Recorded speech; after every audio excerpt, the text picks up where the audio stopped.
What's up everyone, how are you all? Today we are back with another blazing Naruto story. What if Naruto was banished and returned with the power of Death Council bashing? If you enjoy then please like, share and do comments. It had been 3 years to the day that he received his first ever gift, a bag of hard candies, from the old man and woman who ran the candy shop that the other children frequented. He had gone there one day at the tender age of 5 with some change he gathered up, and purchased a single caramel piece.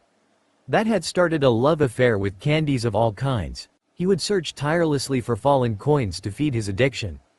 In truth, it wasn't only the fact that the candy was great, so much as he was allowed to buy it. The old woman at the counter even smiled at him and asked him his favorite, to which he replied that he had never had candy. Since then every time he went by she would have something new for him to purchase, stating that once he had tried enough he was sure to find one he liked best. He ate taffy, licorice, gummies, sour candies, hard candies, and more, never finding one that he didn't like just as much as the next. They treated him well, better than most ever would. They cared for him and smiled at him. While all throughout the village he would receive glares and harsh words, at the candy shop he only ever felt a sense of warmth and belonging. He only ever got such treatment from the kindly orphanage matron. For some reason when mothers and fathers came to adopt, she would take him to the back room, after buying him a bag of candies, and just sit by his side on the couch. He would eat his candy and tell her about his day, and she would listen, resting a hand on his head affectionately. He once asked her why he couldn't meet the parents like the other kids. It was the first time he saw the sweet woman cry, and he regrets his asking every day. "There is nothing wrong with you," she said through her tears. "You're the sweetest thing, and none of them deserve you." He dropped the subject. He wanted to have a mother and a father, but not if it made the matron cry. He owed her too much. It was from that day on that he called the matron Cousin. She seemed so happy the first time he said it, so it stuck. He was content with the life he led, spending adoption days with his cousin, and eating candy from the best shop in Konoha. Sadly, people took notice of Naruto frequenting the shop and began to avoid it. The old couple lost a lot of business and began to have trouble keeping the place afloat. Eventually they were forced to close down. Naruto was crushed. He blamed himself, having noticed other children's parents sending covert glares at the old couple's way, the same glares he received. The old couple, who Naruto came to know as Kampeito Obachan and Ojiken respectively, knew they had to leave the village in order to open their shop again. They told Naruto that he reminded them of their son who they'd lost during the Kyuubi attack, and promised to see him again one day. The day they left by wagon from the village's front gates, Naruto, the Sandame, and the matron of the orphanage were there to see them off as Naruto clutched tightly to the matron's dress, trying to hide his tears. "Thank you for being so kind to him," the third had said. It meant so much to him. The old couple nodded, then knelt before Naruto, holding out a 1-pound bag of multicolored spheres. Naruto's eyes lit up as he launched himself into a hug, crushing his bag between the three of them. Once the hug ended, the couple boarded their wagon and began to leave. As Naruto watched them depart, all that the adults present could think was how much more he deserved than what they could give him. Now 8 years old, Naruto lay on his bed, tears stinging his eyes. He had just wanted to buy a piece of blueberry licorice. He had never had it before, and the shop owner had chased him out with his broom. As Naruto sat on the ground outside, he made a show of handing a free piece to all the children who passed, grinning evilly in Naruto's direction every now and again. Naruto's watery eyes stared down at the small red orb on his palm, a smile gracing his disheveled features. If there was one thing that could lift his spirits, it was the thing he held in his hand. The day had taken its toll on him. He needed the comfort it provided. He opened his mouth and popped it in. "Cherry," he thought as he enjoyed the treat. "It's the last one though, so I will have to grow up. I'm starting the academy tomorrow. I have to be strong. Strong ninja don't cry and they don't need candy." As the candy worked its magic, Naruto savored its sweet taste. He drifted off to sleep, dreaming of the day he can see them again. "Maybe," he said with a yawn, "it's okay for a ninja to need candy every now and again." Tomorrow he began the academy, the first step on the road to acceptance. Everyone in the village respects the ninja that protect them. Tilda Amite Tilda. Naruto ran. He ran as fast as he could from the academy gates as the mocking laughter of the villagers followed him down the street. Tears stung at his eyes as he made his way swiftly home. What had he done? It was the first day. He just wanted to go to his classes, but that villager said he could never be a ninja. He told him he had no chance, and that he personally would not allow a monstrosity such as him to step foot in the building. Naruto would have just gone ahead anyway, but then more and more people began to gang up on him with cries of, "Yes, and we can't have it getting stronger." That wasn't what did it for him, though it was what he heard below the yells, the whispers they thought he could not hear. "Demon, should have been killed, doesn't belong, monster." And so he ran, as fast as his legs could carry him, to the little apartment the Hokage had bought him a year before when he left the orphanage so that the other children would have a chance at adoption. He missed his cousin every day, but once one of the villagers saw him, words spread, and he didn't feel right keeping the other children from having families. She said she would come to his birthdays, but wouldn't be able to visit because of her responsibility to the orphanage. Falling to his bedside, he began to convulse, heaving sobs shaking his body as he cried out in utter despair. Why him? What had he done to deserve this punishment? To be damned in the home he loved despite himself. He reached for his only comfort, his bag of candies, only to recoil in horror when he remembered that he had indeed eaten the last one. He punched the tiled floor so hard it cracked and his knuckles bled, but he didn't notice. He curled into a ball next to the bed, tears pouring from his eyes as he yelled, "Why Obachan, Ojiken? Why did they force you to go? Why do they hate me? Why can't I have my mother? I try and try, but no matter what I do they still look down on me. Why?" He gripped his stomach tightly, muttering to himself, not noticing the faint glow there. Tilde within the sealed tilde. Naruto's intense emotions had allowed for Kyuubi to release some of his chakra into the boy. He concentrated on making it feel warm, hoping to comfort the boy who seemed to be suffering from a mental breakdown. It had no effect. The boy lay there mumbling to himself. Kyuubi strained his senses to hear. "It's okay to need candy," the boy said in a silent, crazed voice, every now and again. Kyuubi sighed. Of course, the kid had always eaten those sweets when the weight of his burden fell on him hardest, but that was just the problem. There was no candy, not anywhere in the house, and the kid was on a downward spiral. His mind seemed cracked. Kyuubi racked his brain for a solution, and then it hit him like a sack of bricks: the boy's bloodline, on his mother's side, the blood of a recon specialist. The ability to take trace amounts of vitamins, and multiply them within the body, allowing them to go long periods of time in less than friendly environments, chemically removing toxins from anything they eat and amplifying its nutritional value. Manipulate naturally occurring bodily chemicals such as adrenaline to increase reflexes and perception at will. The Uzumaki were known for being survivors. The boy did his ancestors proud living in this village, living with its hate. The part of the bloodline that neutralized toxins also kept the bearer from harming themselves with excess of anything. It's the only reason Naruto hadn't died of sodium intake due to all that ramen. His bloodline took the excess salt and stored it away in a clan-specific organ on the off chance his body needed a dose of sodium on the spot, while it also amplified the effectiveness of the proteins in the meats and the nutrients in the vegetables.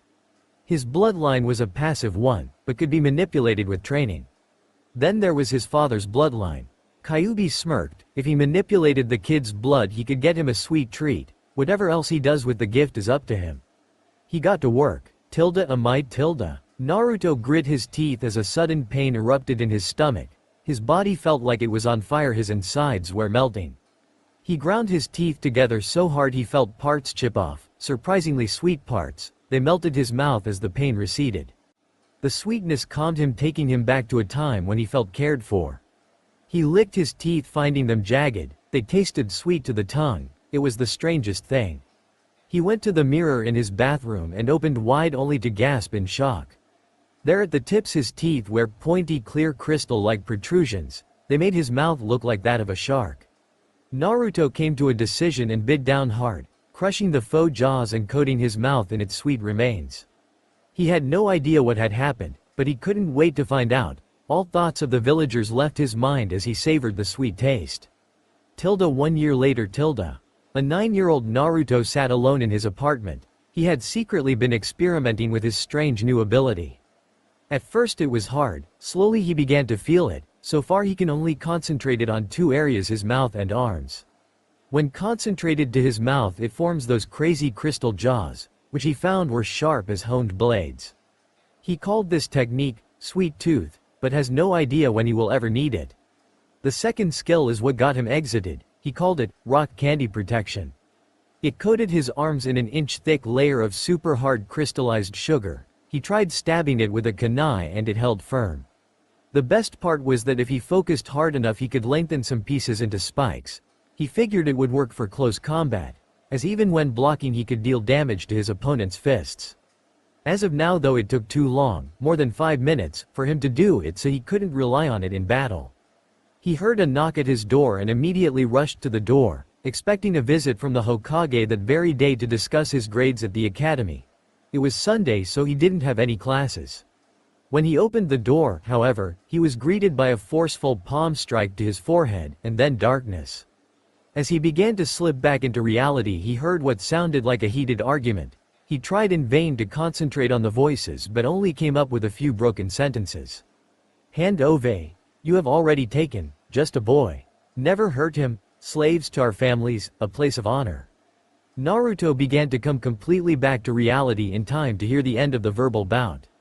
No matter how good your intentions, this is still a crime. Now I will say it again. Give us the sample. Growled out the Hokage. Naruto had never heard him so angry. It's too late Hokage-sama, came a calm female voice. Before you left a hawk carried the sample away. You would have to overturn the entirety of the Hyuga clan complex to find it. You do realize that this is a transgression that I cannot allow to go unpunished, Hyuga-san. Let it be known that I will no longer stand for the main house pushing you all to such desperate measures. It warms my heart knowing that even in death I have done all I can for my family. May the branch family raise up into new glory with Naruto-sama at its center, by your leave, Hokage-sama. Dog, the Hokage said, voice laced with sadness, she is to be executed. Cat, take Naruto to the tower. The two masked nin went to their assigned duties. Cat removed Naruto from the bed holding him tightly in her arms. Naruto remembered this Anbu. She watched out for him as a child saving him from a pack of rabid dogs once. For what it's worth, the dog-masked Anbu whispered into the Hyuga's ear. You tried to do more for my sensei's son than this entire village combined. You went about it the wrong way, but at least you tried. For that, I thank you. Cat disappeared in a swirl of leaves just in time to shield Naruto's ears from the wet squelch of Kakashi's blade piercing the Hyuga's heart. This is getting out of hand. Sarutobi sighed. The Hokage was feeling every bit of his 60 years. He puffed his pipe as he stared across at the demanding face of one Uzumaki Naruto. He was never one to kowtow to another's demands. He had stood his ground against some of the most powerful people in the world without a hint of fear. Yet he could not deny this young boy the answers he sought, not after the life he has led thus far, and the incident that had just occurred. He sighed. Yes, this horrid incident, born of his own ignorance, and the terrible practices he allowed to go on in his own village. The Hyuga branch family had been oppressed for far too long. They were bound to rise up and defend themselves, but their means of rebellion surprised him. It was a little-known fact that the Uzumaki clan developed earlier than other. It was even lesser known in the leaf that the clan existed. He was once told by Kushina, Naruto's mother, that Uzumaki developed, matured, and married young. At age 13 you were considered an adult within the clan. It had something to do with their bloodline, which Kami be praised, Naruto inherited. So when a young nurse of the Hyuga branch family ran Naruto's physical and realized this, they immediately believed it may be his prisoner's influence. The branch family held Naruto in high regards. They thought of him as a kindred spirit, forced into a lower station by those he is meant to protect. Looked down upon, treated as less than human, as less than their very family. So when the opportunity presented itself to rise above the oppression and give Naruto the family he needed, they took it. They had the very same nurse steal him away and extract his baby batter. They arrived in time to stop her from continuing, but too late to stop the sample she already sent. Enough for one surefire pregnancy, she had said. Sarutobi decided to keep that information from Naruto. He didn't need that kind of stress at his age. He would keep an eye on pregnancies within the branch family, and once Naruto was strong enough to protect the possible child, he would be told. Naruto, that he began gaining to attention of the boy who had drifted away during his prolonged pause. I am sure you are wondering why you were taken. In order for you to understand I must ask you a question. What do you know of the Kyuubi attack? Naruto took up a thoughtful pose. It happened on my birthday, and they have a festival for it that I am not allowed to go to. We haven't covered it in the academy, and I never thought to ask Kasen, because she would always bring me candy and spend the festival with me for my birthday. Sarutobi had to rein in his anger. How dare they deny him even the knowledge of his father's glory, and the chance to enjoy the festival that should in all actuality be dedicated to him. He sighed, puffing at his pipe to calm his anger. The Kyuubi was a force of nature. We threw everything we had at it, to no avail. Many died, many more would never be the same again, but in our darkest hour your father came to the rescue. My father? Naruto gasped. Yes, your father Naruto, Sarutobi smiled, and I will tell you all about him, but first I must finish the tale. Naruto nodded, wanting to know all he could.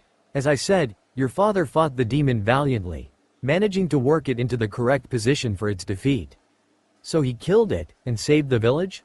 Naruto asked hopefully. If only Naruto-kun, Sarutobi sighed. He was the fourth Hokage, and even his strength could not match that of the fox. He had to seal the beast away, at the cost of his own life. Sadly, no normal object could hold the beast chakra. It had to be a human vessel, and a newborn at that. No, stop, Naruto whispered. He was shaking in his seat, teeth clenched. Don't say it.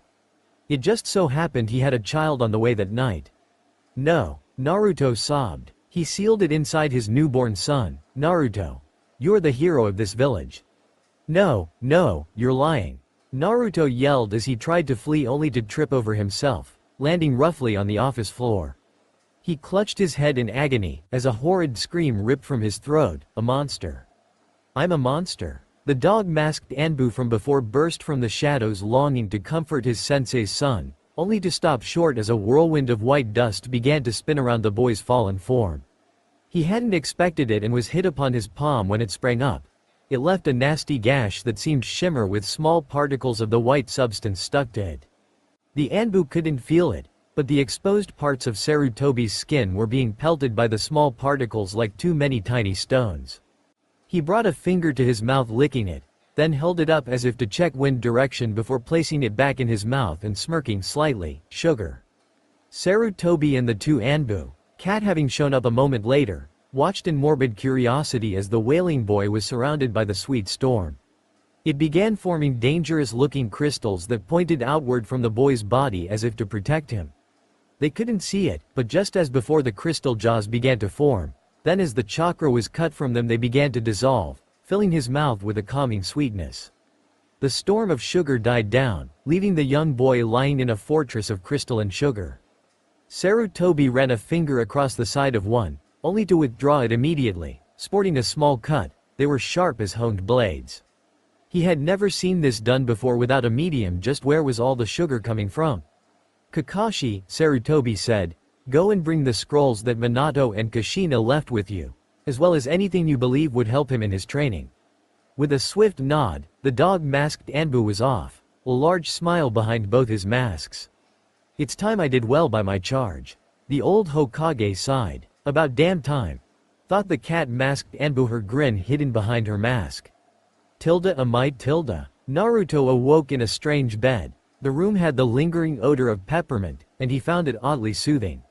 Making his way from the bed to the door, he noticed shafts of light peeking from below a set of drapes. He must have slept all night. As he walked through the door into what looked like small den, the light shone in through a large window, from which could be seen the Hokage mountain, more importantly the fourth, my father. He stared out the window, noticing the resemblance for the first time in his life. He scoffed, who would want to be father to a demon? Sensei was very excited about having a child of his own, said a lazy voice. Naruto turned quickly, seeing a tall figure lying across the nearby couch. He was wearing standard shinobi garb, as well as mask that covered his lower face up to his nose. His one lazy eye peeked at him from behind a small orange book, the other being covered by his headband.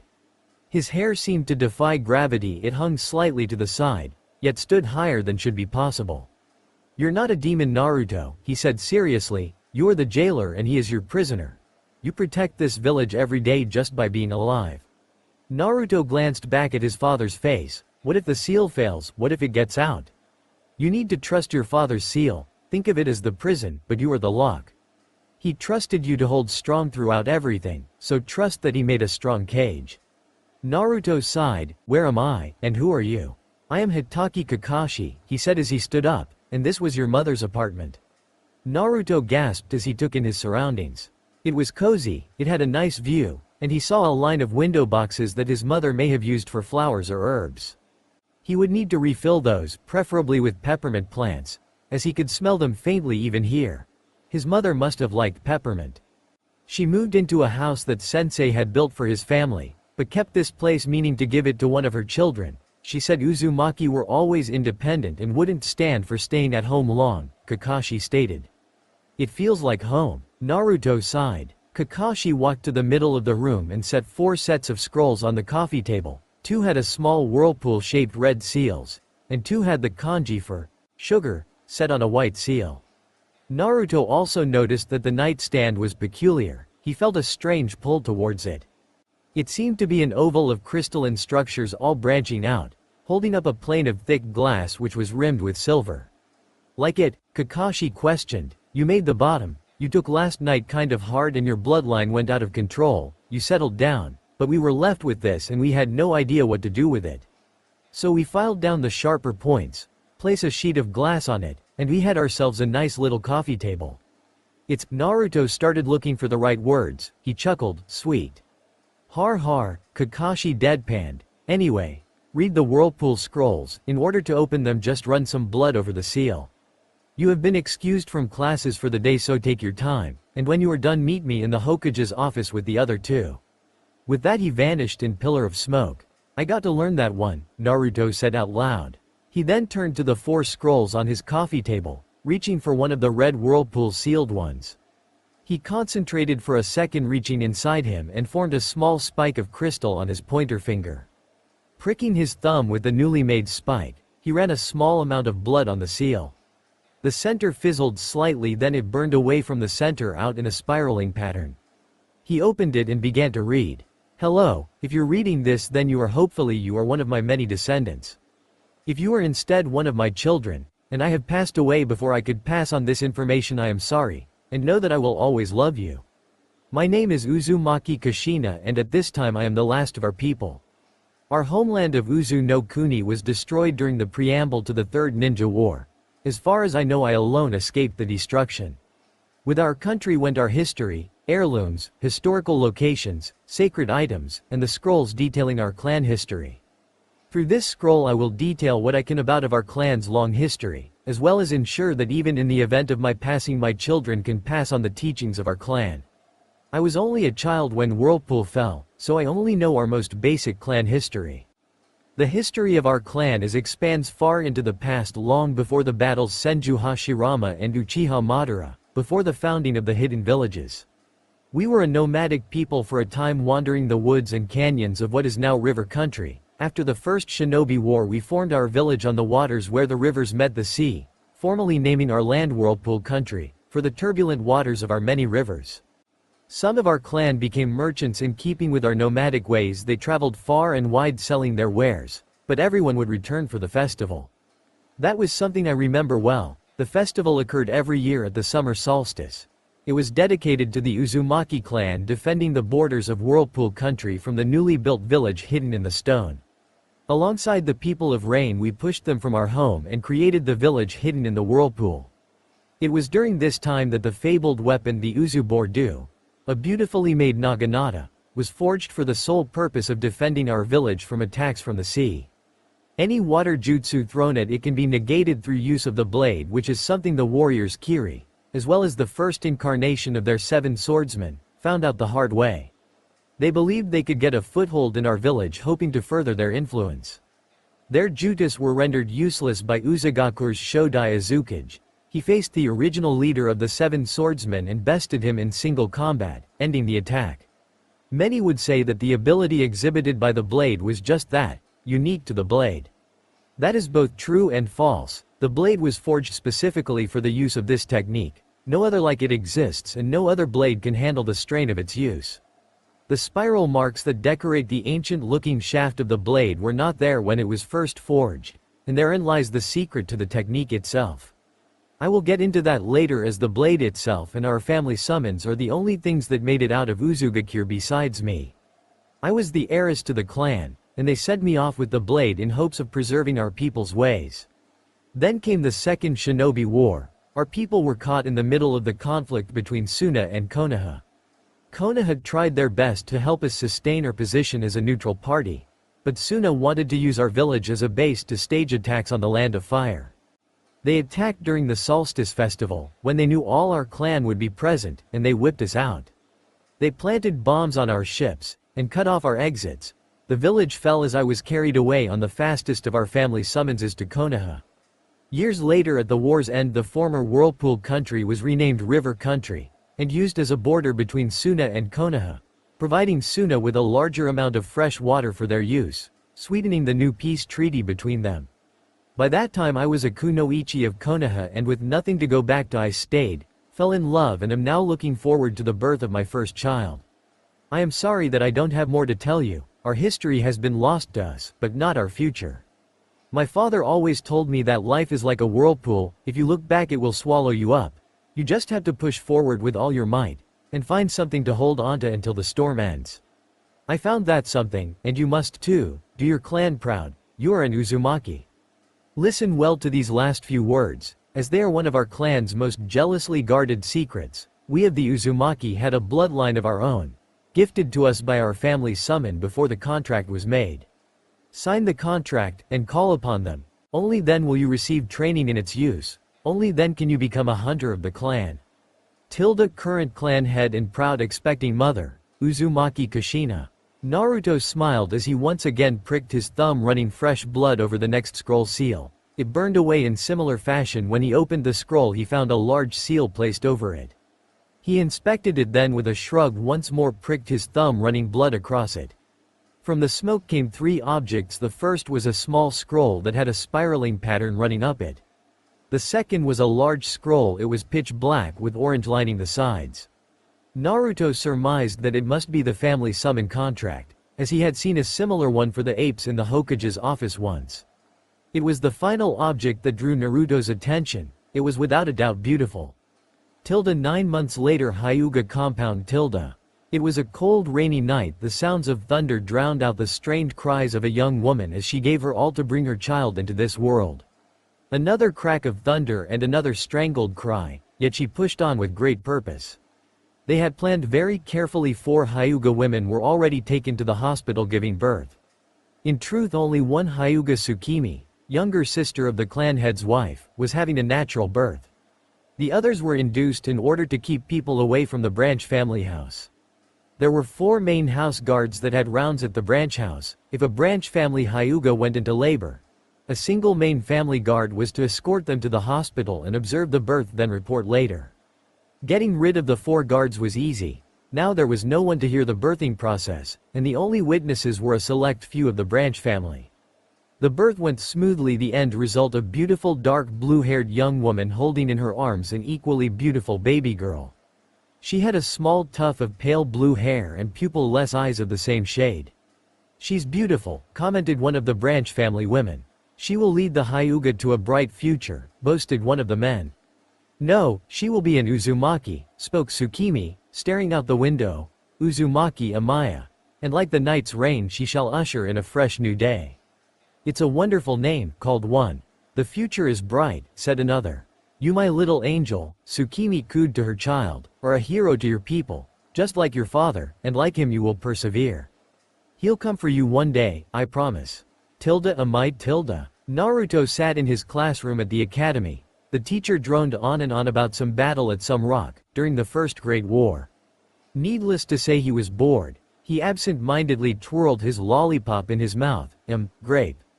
He watched his fellow classmates, some engrossed in the lecture like the pink-haired girl at the front.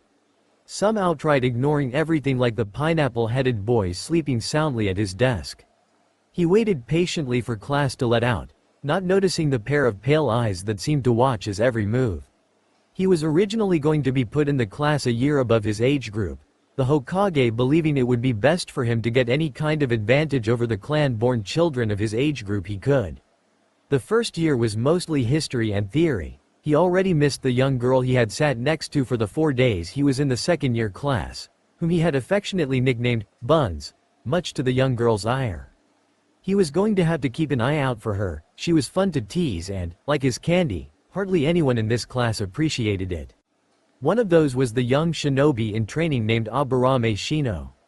The ever-stoic Aburame had told him that upon entering the class for the year, he had been practicing discreet placement of his Kikai bugs. To the boy's surprise, the insect that he had left on Naruto had been reluctant to return. His bugs informed him that Naruto's chakra had been sweet-tasting. What he found interesting was that after feeding of his chakra, the Kikai took it directly to the queen. Once the queen took the chakra, the constant pull on Shino's own chakra ceased. Shino was originally slightly panicked. Kikai only had a lifespan of a few hours. Without constant reproduction occurring, he could not be battle effective. To his surprise, the queen was able to live and reproduce off of Naruto's chakra for the rest of the day. Shino was intrigued by Naruto, who said he had no idea what it could be. Naruto was accepting of him while the other kids found him cold and weird. Once they learned of his colony, they all kept a wide berth from him, but not Naruto, who went as far as to allow his entire colony to feed from him over the course of the day. With his colony no longer constantly pulling on his chakra, Shino's pools were full for the first time in his life. If things went on this way, he may be the first Aburame be able to use non-clan specific jutsu. The bell rang and Naruto headed out the door, but not before giving Shino a hearty pat on the shoulder, discreetly relieving himself of Shino's Kikai insects. A nod and a wave later, Naruto was walking out the front door. As the other kids' parents gave him dirty looks, he trudged on, pulling another sucker from the pack on his hip. Strawberry, a very nice taste. He was content to enjoy his treat, dead to the world, when he heard a startled cry of Tsubaki. He looked up the road to see a white-haired man in chunin attire holding a pretty dark-haired woman in his arms. He had seen the man before in the academy. He had taught the graduating class. He rushed to the woman's side, ignoring the man's glare at his arrival. He checked her over, and before the man could react, pricked her finger with a shuriken and took some of the blood into his mouth. He heard the crowd murmur various insults pertaining to demons and the like as they looked on in disgust. He had found what he expected, though. It had happened before in the hospital. He told Sarutobi that he felt an excess of sugar in one of the patients. The woman before him most likely had diabetes, and had collapsed, maybe due to dehydration. He was no doctor, but he knew that too much sugar was a bad thing for people other than him. "Did you know your girlfriend was diabetic, sensei?" he asked. Mizuki, who was going to yell at the demon, settled and raised an eyebrow. "Diabetic?" Her grandfather was, but she said she hadn't ever experienced the effects. "How can you tell anyway?" "That," Naruto smiled, "is a secret, but you should get her to the hospital right away." Mizuki nodded, taking up Tsubaki in his arms and running towards the hospital. Naruto just smiled. Having done his good deed for the day, he headed home. Naruto entered his apartment. It was a far cry from his old place. It had 2 bedrooms, a bathroom, a nice little kitchen, and a cozy den with a nice view of his father's face. It was his mother's apartment, before she moved into the house his father built for them, the one he couldn't go near yet. He kicked off his sandals, headed for the shower to relax after a horrible day of boring history. He stood there, allowing the warm water to relax him and soothe away the stress of class. Naruto finished his shower and headed for his closet, feeling refreshed. He got dressed in a set of black shorts and a white shirt with orange flame patterns licking at the sleeves. He grabbed one of his father's scrolls, the one detailing the clan history as well as a few just involving his bloodline. He had learned that his bloodline was not used for battle until his father. He was descendant of a clan of sugar farmers and candy makers. One night, years before the forming of the ninja villages, a lowly farmer of sugarcane was lured from his field. He was a namikaze, and that very night he was lured away by a young fox demon who fancied his looks. When she tried to force herself upon him, he refused her, saying he had a wife at home. Enraged, the demon sliced him across the stomach, her claws glowing with corrosive chakra. With a pained wail, he fell from a small cliff face, 6 feet, onto his freshly cut cane, impaling him on a particularly sharp one. His wife, having heard his cry, ran to his side. Seeing his battered form, she lifted him from the cane and laid him gently next to the field before running for help. She returned with the village doctor, and after a long night of intense pain and many near-death experiences, he pulled through. It was in the following days that he found he could feel the cane ripening in the fields. He could sense the sugar being carted away for sale in the markets. It was the birth of their bloodline, and until the Second Shinobi War, it was never used to kill. He headed out the door towards the training ground where Kakashi would be waiting for him for training in his father's bloodline. Today would be special though. After a 9 months worth of chakra-controlled training and learning to manipulate his bloodline, he would attempt his first summon. He would become a hunter. One more day, just one more day, and he will pass. His body cried out in protest, but through meditation he found that place inside him that kept him going. He sat beside a waterfall just 6 miles outside the village in a meditative state, willing the blood that flowed in his veins to do what it needed to in order to keep him alive. He had spent a year away from home, leaving the academy to complete his hunter training. He would cover the class curriculum for his final academy year between lessons with his current sensei. The last 4 years in the academy had been great all things considered. He and Shino had become great friends, and he had finally gotten the shy little Hyuga in from the back of the class out of her shell. Hinata wasn't outspoken by any means, but when it came down to it she could assert herself when needed. His friendship with Shino, which had started as a simple experiment on Shino's part, had developed into a mutual connection. Shino was his closest friend. The stoic boy never tried to sugarcoat things for Naruto, allowing him to grow.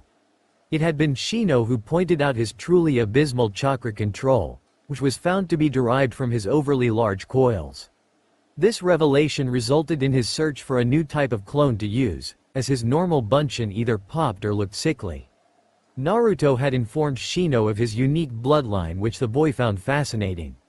Manipulation of sugar was on the surface harmless, but Shino learned differently when he nearly got hit with a jawbreaker that ended up lodged in a training post.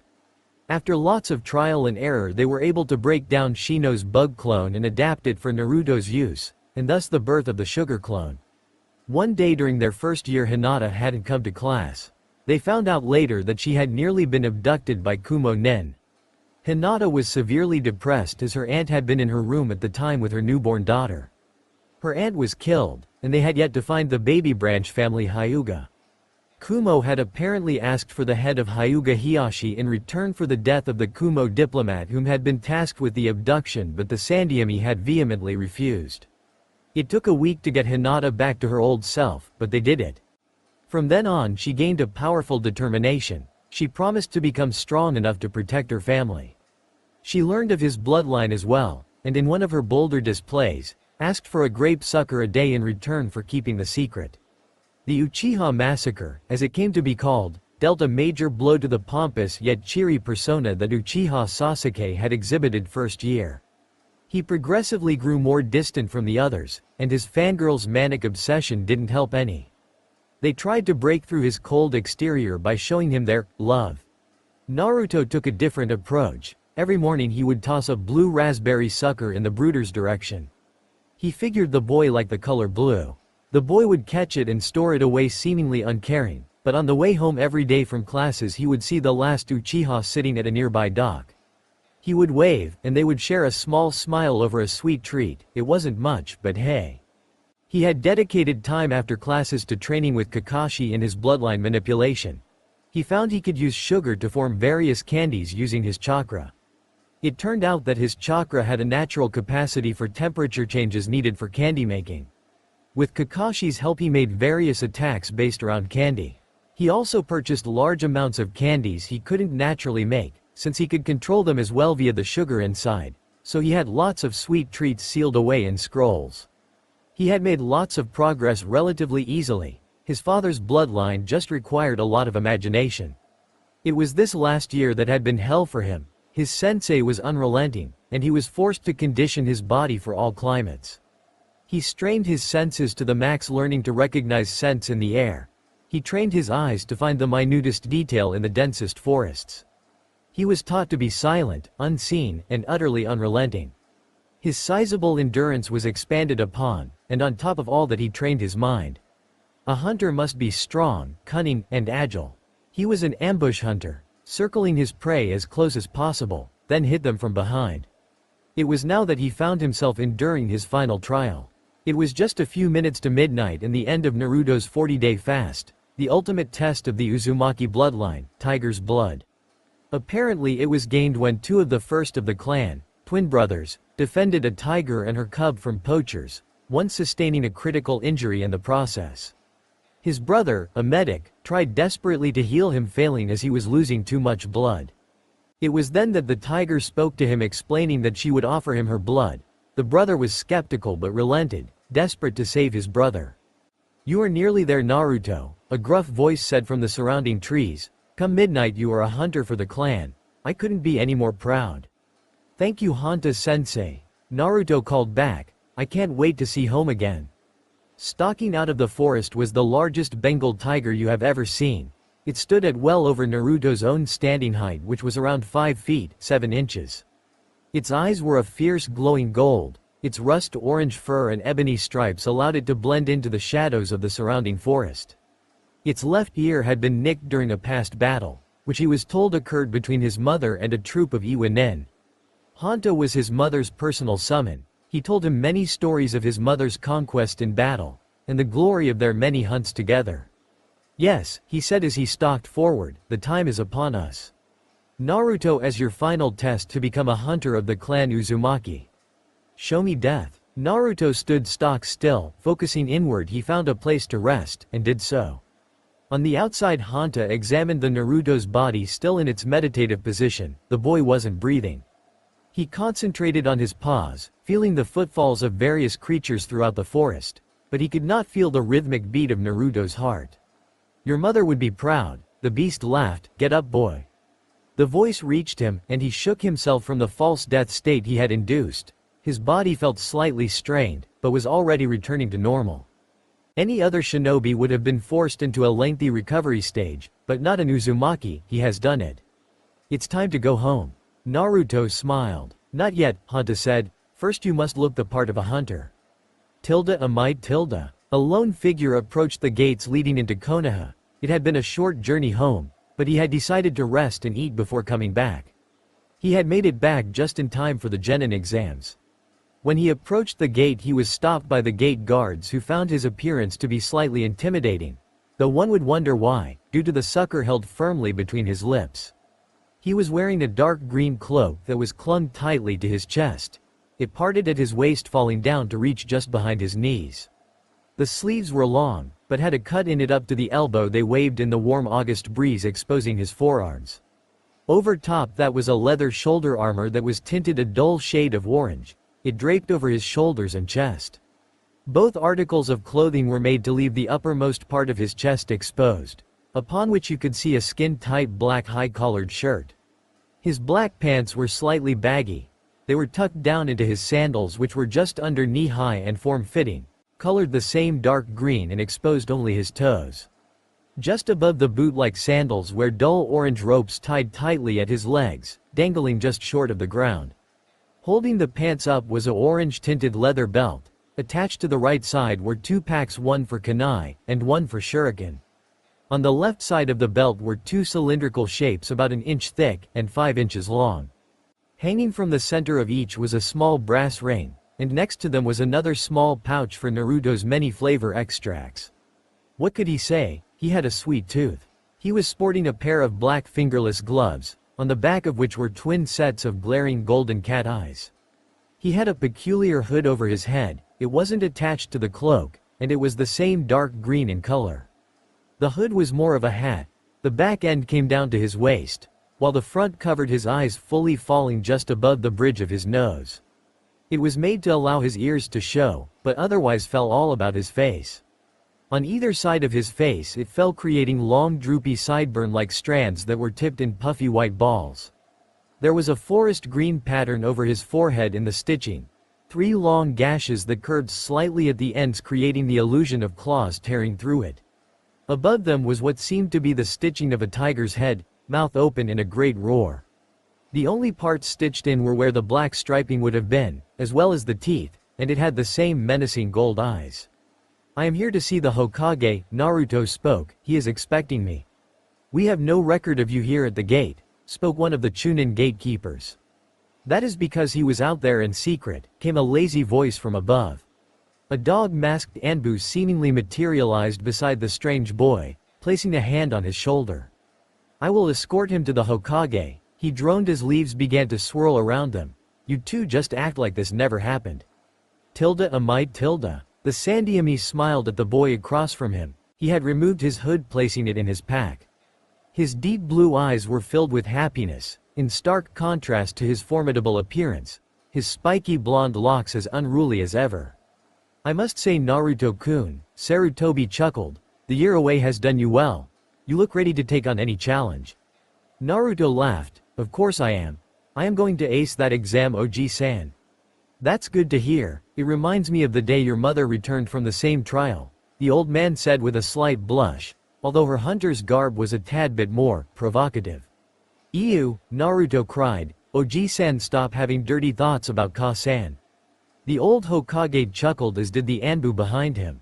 Okay Naruto, let's get back to business. Sarutobi smiled, we seem to have a problem. You are a day late, and missed the Genin exams. Naruto looked crestfallen. All that hard work and he missed his exams, he would be separated from his friends. It's okay, he mumbled, I'll try for it next year.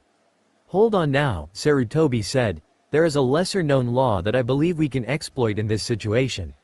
You see, upon the founding of the village, the world was still in a state of constant battle. As such, there were many unbound summons floating around in the hands of wandering ninja. Many of them were lost, the scroll's creator dying, Naruto said, and without any other signers, many animal clans were lost to the world.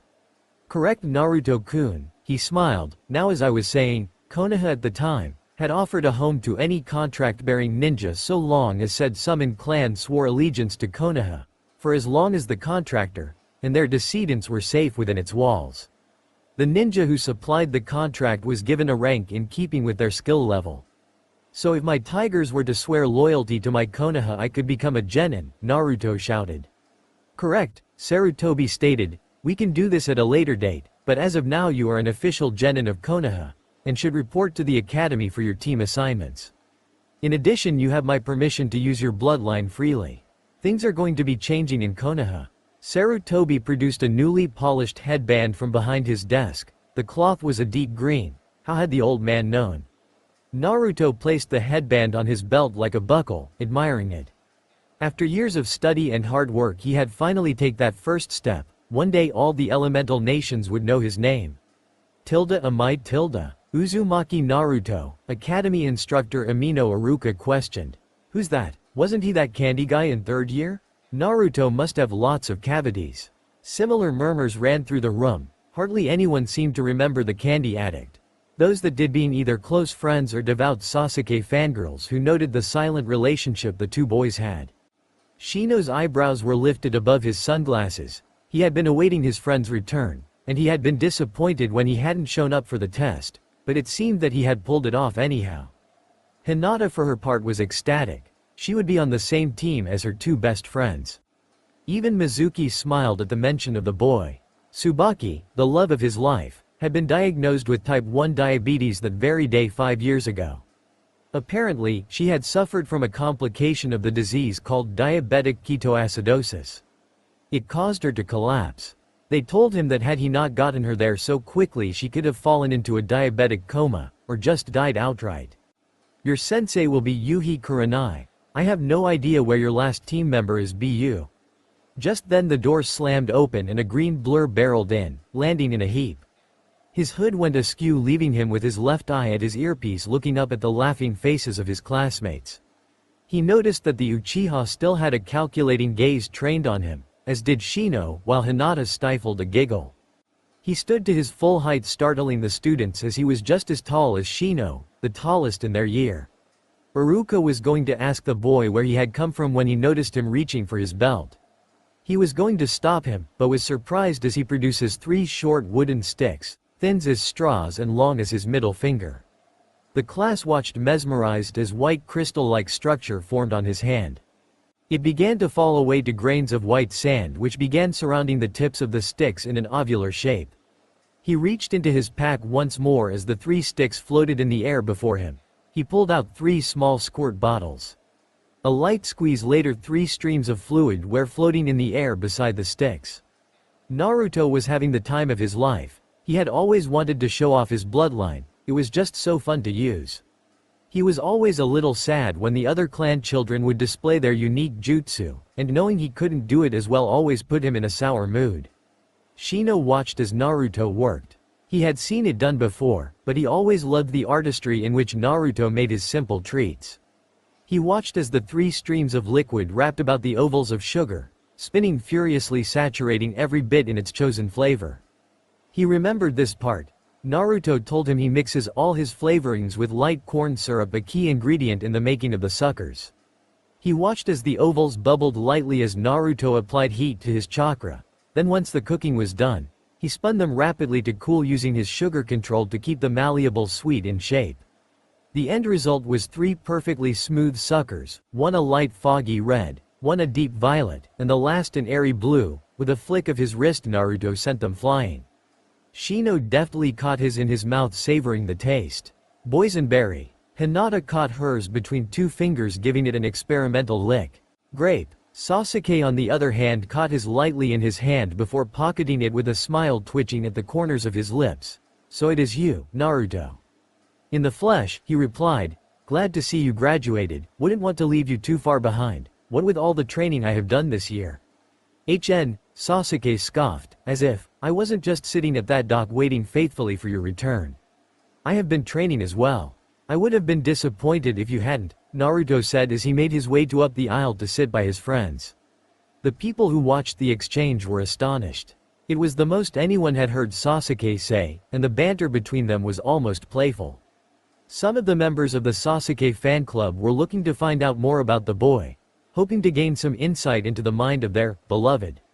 While some were looking at Naruto in a new light, already at the edge of hatching plans to get some sugar from the boy. No one noticed as Naruto dropped a small bag into Sasuke's hand, with a note that read, I missed a few days. The bag was full to bursting with the airy blue hard candies. Sasuke smiled, a true smile. It only lasted a second, but for once he felt like he was no longer alone. As Naruto made his way up the aisle, he was the subject of stares and whispers until one particularly bold pink-haired scholar asked the million-dollar question. How did you do that, Naruto-san? The boy just smiled widely, his hood and clothing giving him a menacing look. He noted the slight apprehension on their part and resolved to get another set of clothes. That was my bloodline, he smiled at their shocked looks. Complete control over sugar in all its forms, I call it sweet release. The girl promptly released him, sporting a light blush.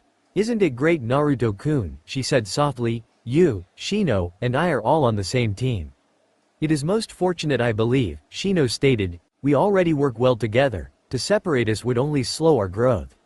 Yeah, Naruto stated, with me on Shino's team he is open to a new realm of jutsu. Also, this way we don't have to take time off in order to train together. I really want to see how much you have improved, Hinata-chan. To her credit, Hinata's face only became a light dusty red at the praise. Thank you, Naruto-kun. Shino and I have trained hard in your absence. Speaking of which, the bug used said, if you wouldn't mind, Naruto-kun, could we go back to our normal feeding schedule? Naruto stared for a second before remembering. He offered Shino his hand, which the boy took as a small group of Kikai bugs making their way across. A few of the students looked away in disgust, but they paid them no heed. Shino smiled behind his collar, he had missed Naruto. Iruka informed the students that they would be meeting their senseis here tomorrow at noon, as the Hokage had called a meeting. The students all filed out, Naruto lagging behind with Hinata and Shino. After some quick goodbyes they parted ways. Shino went to inform his parents about how the day went. Hinata left for the same reason, as well as to ask for more advanced training in their clan taijutsu, which she had been excelling in. Naruto was headed out the gates of the academy. He had decided that now was as good a time as any to buy some extra clothes. He was just a few blocks down the road when he heard someone calling out to him. Naruto, he turned to see Mizuki-sensei waving him down. Where were you headed? Mizuki-sensei. Naruto thought for a moment, he looked familiar, and then it hit him. Ah, sensei, how is your girlfriend? Mizuki sighed. That was the first thing the boy thought of, the health of a woman whose name he didn't even know. He cursed himself for the umpteenth time for ever buying into all that demon nonsense. She is fine, Naruto-kun, Mizuki smiled, but if you had not informed me of her condition, the doctors say she could have died. The boy looked solemn for a second before grinning widely. I am happy she is okay then. Does she like candy? Mizuki shuddered slightly. The boy's toothy grin and shadowed features made him look more crazed than happy. Naruto-kun, he said tentatively, with your clothes like that, you can come off as rather creepy. As for your question, she used to enjoy hard candies and was very fond of strawberry, but the candy stores do not offer information on sugar content per candy. So she had to give them up due to her condition. That's sad, candies are so nice. Naruto snapped his fingers. How about I make her some? I can regulate the amount of sugar per piece since I make them all using my bloodline. Mizuki smiled at that. It would certainly lift Tsubaki's spirits. Could you, Naruto? It would mean a lot to the both of us. It's easy enough for me, Naruto laughed. I can have a bag made ready tomorrow before we meet our new sensei. And if you let me know where you live, I can deliver a fresh bag a week, with a uniform sugar content of about 2 teaspoons. That's fine, Naruto, we have a chart for that sort of thing, Mizuki said. I feel bad having you do this without payment though. Well, Naruto replied, I was looking to purchase some new clothing. If you could point me in the direction of a shop that doesn't, well, I'm sure you know. Mizuki wore a sad smile. Yeah, Naruto, I know. I also know just the place for you. Naruto stood before a small shop that stood on the corner of one of Konoha's many back roads. The moniker read, Wolf Claw Weapon Shop. The words themselves jagged as if clawed out by a wolf. Naruto looked on in apprehension. It seemed to be a very well-off place, just the kind of place that he would be denied service from. He was broken from his gloomy thoughts as his silver-haired sensei pushed him through the door. He was immediately assaulted with the scent of leather and steel. The shop from floor to ceiling was lined with weapons of all kinds. Running down the center was a long dual-sided shelf full to bursting with scrolls on weapon forms, care, and even forging. Along between the scrolls and the weapons were racks of clothing. He made his way to the back of the shop where the counter was. He was preoccupied by the many shiny implements of death.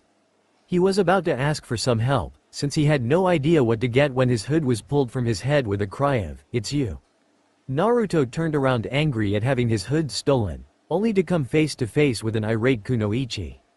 She was wearing a Chinese-style sleeveless pink blouse, which hugged her form nicely, along with dark green pants. Naruto was pushed from his observation when he caught sight of her dark brown hair that was held up in 2 Chinese-style chignons. "Buns," Naruto exclaimed. "Don't call me that," the girl growled. "My name is Tenten." "But you have such cute buns," Naruto laughed. Tenten flushed crimson red. Did he have to say it like that? When he calls them buns, people tend to misinterpret. She turned back to him red-faced in embarrassment and rage. "Don't call me buns, damn it," she growled. It was then that Mizuki decided to intervene. "Tenten, could you help Naruto find some clothes more suited to working within Konoha, his current clothes? Make him look like some creepy stalker?" "I agree, how does he see in this thing anyway?" Tenten had placed his hood on her head, and even with the elevation added by her hair, it still fell well over her eyes. Before she got an answer, the hood was taken from her head, after which Naruto shook his hood out and moved to place it back on. She gave him a look of appraisal. He had grown up since she had last seen him. He had really grown into his face, and his form-fitting top didn't leave much to the imagination. Blushing slightly as she realized she had been checking out the little creep, she went towards the racks and began pulling items. Naruto watched as she worked pulling out clothes only to shake her head and putting it back. Eventually she had thrown something together, thrusting it in Naruto's direction, and pushing him into the changing room. After a few moments, Naruto returned from the changing room fully dressed. He wore a top that was the color of lighter shaded leather. It was loose, and allowed great freedom of movement. The collar was a slightly tan white, as were the sleeves along the forearms, which clung tightly to his skin unlike the rest of it. He wore black pants that were just a bit baggy, but held tight by a black cloth belt, upon which were his normal effects. Crisscrossing wraps ran along his shins and were the same light tan as his collar. On his feet were black shinobi sandals. "It suits you," Tenten stated, "at least now you don't look like some stalker." "Hunter. I am a hunter of my clan," Naruto said. "It takes a lot of hard work to achieve, and those clothes are the symbol of my station."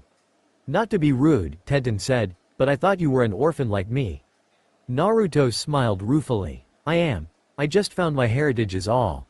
It's all I have left of my mother." Tenten leaned forward, giving him a quick hug. "I'm sorry for bringing it up if it bothers you." Naruto enjoyed the warmth from the sudden embrace. When he was able to wrangle his thoughts away from how soft Tenten's chest felt pressed against him, he replied, "No, it's okay. Like my grandfather always said, life is like a whirlpool, if you look back it will swallow you up." Suddenly a loud clang was heard from behind the counter, and in rushed a muscled man sweaty from exertion. His graying black hair disheveled, his eyes wide as he stared disbelievingly at Naruto.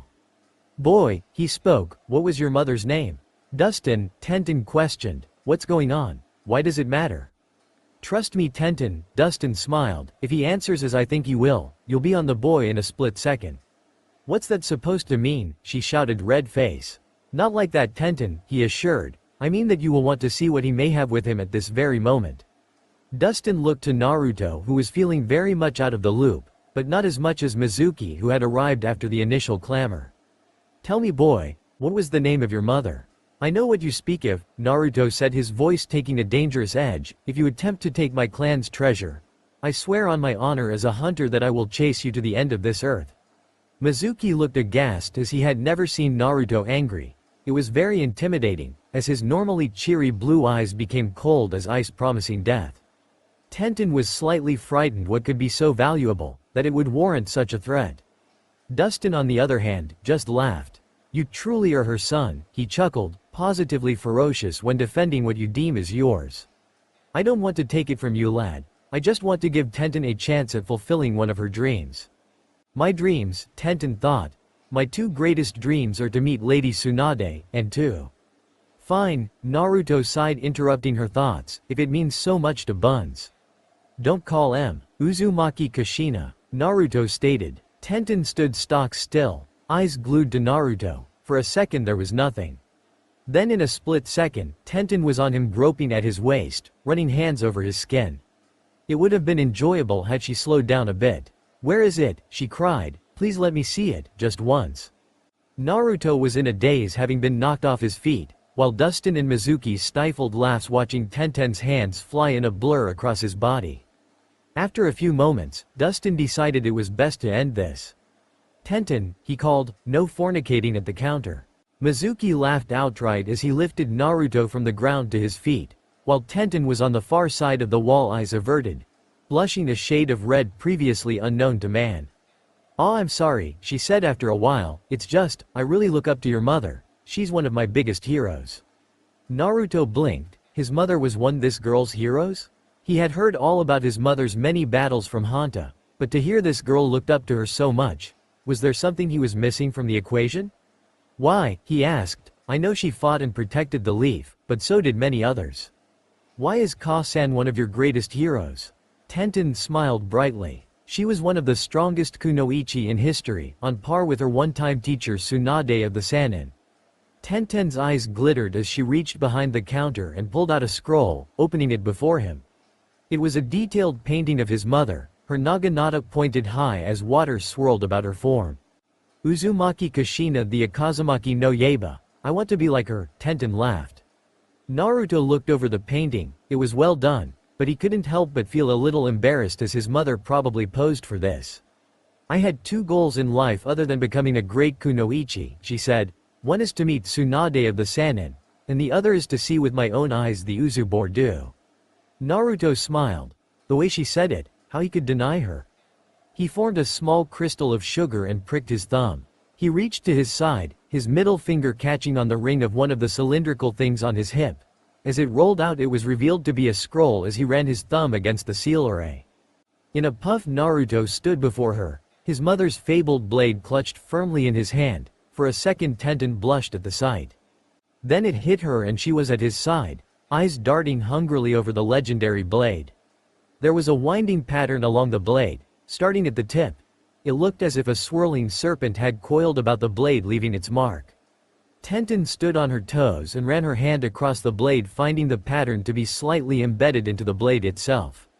The blade was about 3 feet long, it curved greatly at the tip, and it was about 1.5 inches wide at the base and 2 inches near the tip.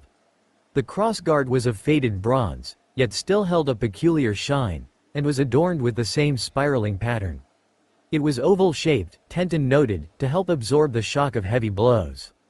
It had a 7-foot shaft made of strong wood reinforced with lightweight bronze. It too was covered in swirling patterns all the way to the end, which had a weighted bronze spike. Tenten spent the next 10 minutes running her hands all along the blade, and the shaft inspecting it for any imperfections and finding none. It was truly a work of art.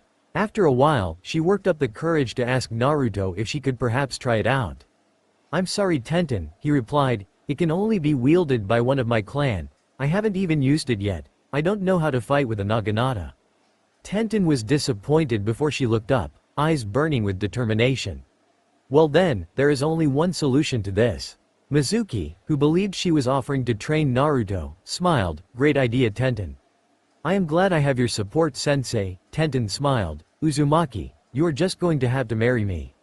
You could have heard a pen drop, as Naruto's sucker fell from his mouth before he caught it once more.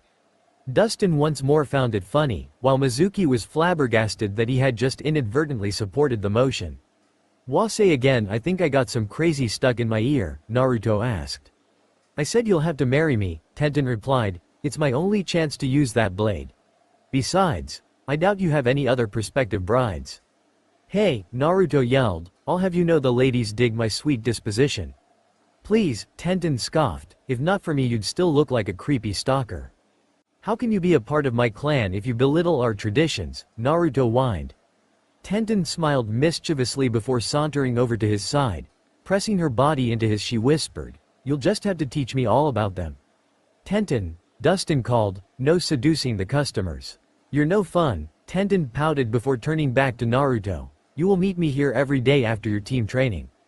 I won't have this blade sit in a scroll like some collector's item." "Yes ma'am," he gulped red-faced. So obedient, the girl laughed as she walked back behind the counter. "I'll be an Uzumaki yet." After some quick goodbyes with Dustin, in which Mizuki paid for Naruto's new clothing, teacher and student left the shop. Naruto had placed the naginata back in its scroll and was still shocked by all that had happened in the store. In the end, he could only think of one thing to say as they walked down the market road. "Women are scary. You don't know the half of it," Mizuki laughed. Sarutobi Hiruzen sat in his elevated seat in the council chambers. The chambers could be found exactly one story below the cage tower, for privacy's sake. It was a circular room with 3 ascending rows of seating. The first row was various guilds of Konoha, the Merchants Guild, Blacksmiths Guild, and Chefs Guild being the largest. The second row was reserved for civilian council men and women, 6 in number, representing the 6 districts of Konoha, and then there was the top row. Reserved for the clan heads, the top row stood above all except the seat of the Hokage. To either side of him were his advisors Utatane Kaharu and Mitokado Homura. Hiruzen sat quietly as the Blacksmiths Guild leader, Dustin, finished up his request for higher quality metals to be shipped into Konoha. The council was about to close out for the day when he cleared his throat, gaining the attention of the assembly. "I have good news for Konoha," he started, releasing a breath of smoke. "Today we may have earned a new summon contract for our village." The civilian councilmen and women were happy as new summons meant more protection for them, as well as prestige for their village. The clan heads were interested in the type of summons they were dealing with, and the uses it could have in village defense. "What summon is it, Hokage-sama?" asked Inuzuka Sume. "One I am sure you are all familiar with," he said, as well as the name attached to the summon itself. This confused many as there were not many free contracts running around in the village, the only known free contract being Maeda-Gai's turtles. Even the summoning contracts were exceedingly rare, and to find a well-known holder willing to join their village was a wonderful thing. The clan heads present racked their brains to come up with any well-known contract holders who would have reason to join Konoha, not finding anything. The Tiger Clan contract holder will call upon the Tiger Boss summoned tomorrow morning at Training Ground 3. To ask for their loyalty to Konoha. Sume gasped as many of the clan heads were wearing shocked faces, as well as the civilian council members. Kushina was well known throughout the village. She was a kind if not brash young woman, and was envied for her beauty and her close relationship with the Hokage. "Hokage-sama, that contract belonged to," Sume started. "Yes," he said, "your teammate Uzumaki Kushina. It just so happens her son returned to the village today and wishes to join our ranks." "Kushina-chan didn't have a son, Hokage-sama," Sume said. "On the contrary," Hiruzen sighed, "she gave birth to a son just before her death the night of the Kyuubi attack. I am surprised none of you realized it. After all, he shares his mother's name. This incited a riot in the chambers. A few of the civilians were shouting in outrage, as the clan heads wanted to know why they were not informed of his lineage. The only silent one was Dustin, as he had already learned of the boy's lineage. "There is no way that thing can be Kushina-sama's son," shouted one civilian. "It's bad enough you gave it her name," shouted one. "End this farce." Silence. Hiruzen bellowed, smoke wafting from his mouth. "I will not have a hero of this village spoken of as such. For too long you have belittled his sacrifice, and that of his mother. This is a shinobi matter. All those of civilian rank vacate the council chambers." Quote. The room quieted as the civilians left, visibly disgruntled by the insinuation that the demon was the son of their hero. Once that was done, the council room was silent for a moment, none of the clan heads knowing how to address this, until finally Sume spoke up. "Why was she started, were we not informed? It was his father's wish that his heritage be kept a secret should Kushina perish. Frankly, I am surprised no one drew conclusions." "That is because you told us you named him in her memory," Nara Shikaku, Nara clan head, stated lazily. "That'll teach me to trust the words of my leader." "Who is the boy's father, though I can guess?" Hiruzen chuckled. "You could say that the Kyuubi's defeat was a family affair." That struck a chord with the council. No one had expected that except. "I knew it," Sume yelled. "She kept telling me there was nothing between them, but I knew, she smelt of him constantly." "Indeed," Hiruzen stated calmly, "at any rate, he knows of his heritage and has gained his father's bloodline." Once more the clan heads were surprised. All but Hyuga Hiyashi and Aburame Shibi, who knew much of their former teammates' bloodline. It had been Minato's bloodline that had given Shibi the ability to push past his bounds as a bug user, and claim the title of clan head. He had also been the one to point out Hiyashi's future wife, the shy little branch family Hyuga girl who followed him around the compound. The Hokage did not mention his mother's bloodline. It was a clan secret and would remain known only to the Hokage.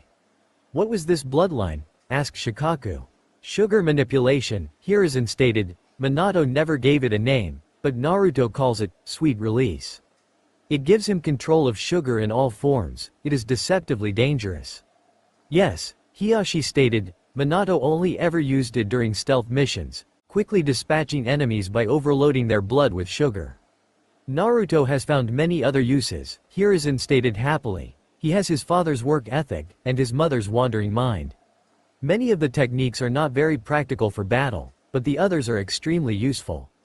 "It sounds pretty useful to me already," laughed one Akamichi Choza. "He should be given clan status," stated Sume, "if only for his mother's name. I have been looking for a way to help the boy. My bid for adoption was rejected. This could be the only way.